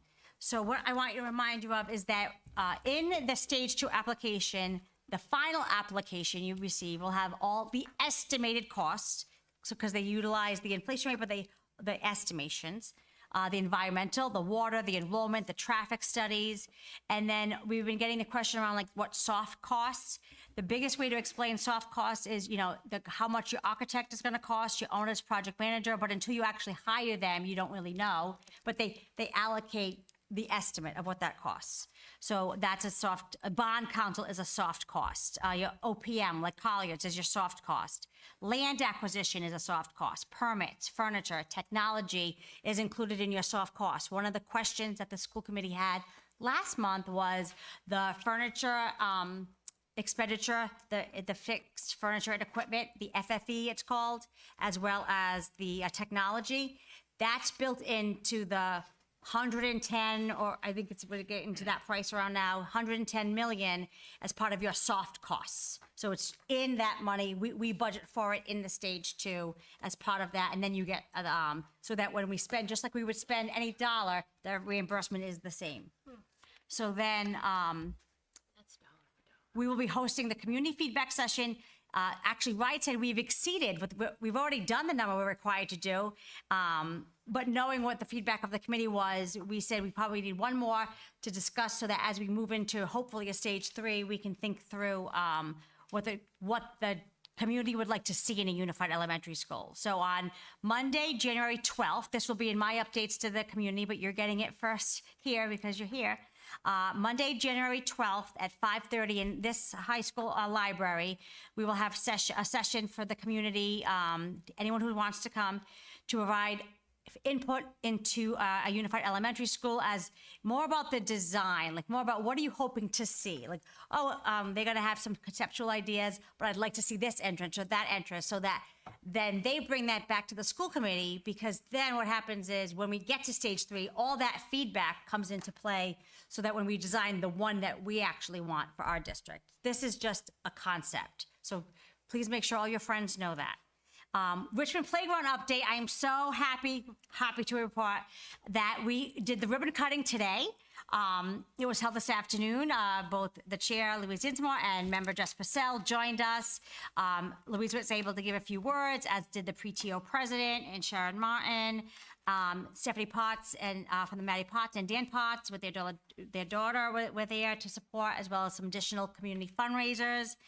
So with the help of the school committee, designated $5,000 to the project through our capital account. 95. What did I say? 5. Oh, sorry. It's almost 10. Okay, the school committee designated $95,000 from the capital account. Richmond received a $25,000 grant from the Rhode Island Health and Educational Building Corporation. Maddie Potts organized a community fundraiser that received $27,643. About a total cost about $147,000, and we cut the ribbon today. It was a lovely ceremony. The kids' excitement and the photos, more to come. But really, on behalf of the entire district, we wanted to thank everybody in the community, including our school committee, that supported this, our Richmond students and faculty, and I'm sure the community is very, very grateful for the opportunity to play on our safe and beautiful playground so they can build friendships. Thank you, Gina. Appreciate that. Before we adjourn, it says school committee requests for future agenda items or legal opinions. Is it 10 o'clock? Okay. Jess? So I talked about this at the last necessity for school construction subcommittee, but I'd like to request a discussion about an RFP or another possible way to procure website design services for a capital improvement plan website for the elementary school, so we can have something designated to inform the public. Okay, great. Can you just put that to Gina and myself in an email? Great. So I just wanted to see if perhaps we can get an update from the budget subcommittee on what we could expect, like leading into budget season, because I know that there have been some feedback from folks about how the information could be maybe presented more concisely, a little bit differently. I don't know if I think you may have discussed that in the past. I saw the minutes, but maybe an update from the Budget Subcommittee on what we could potentially expect to see differently for January next month, if possible. That'd be great. Thank you. We rescheduled tomorrow's meeting, so it'll depend on if we meet before the next meeting, but yeah, Great. if we do, yes. Thank you. Anyone else? Okay, motion to adjourn. Madam Chair, make a motion to adjourn. Second. We have a second. All in favor? Happy Thanksgiving, everyone.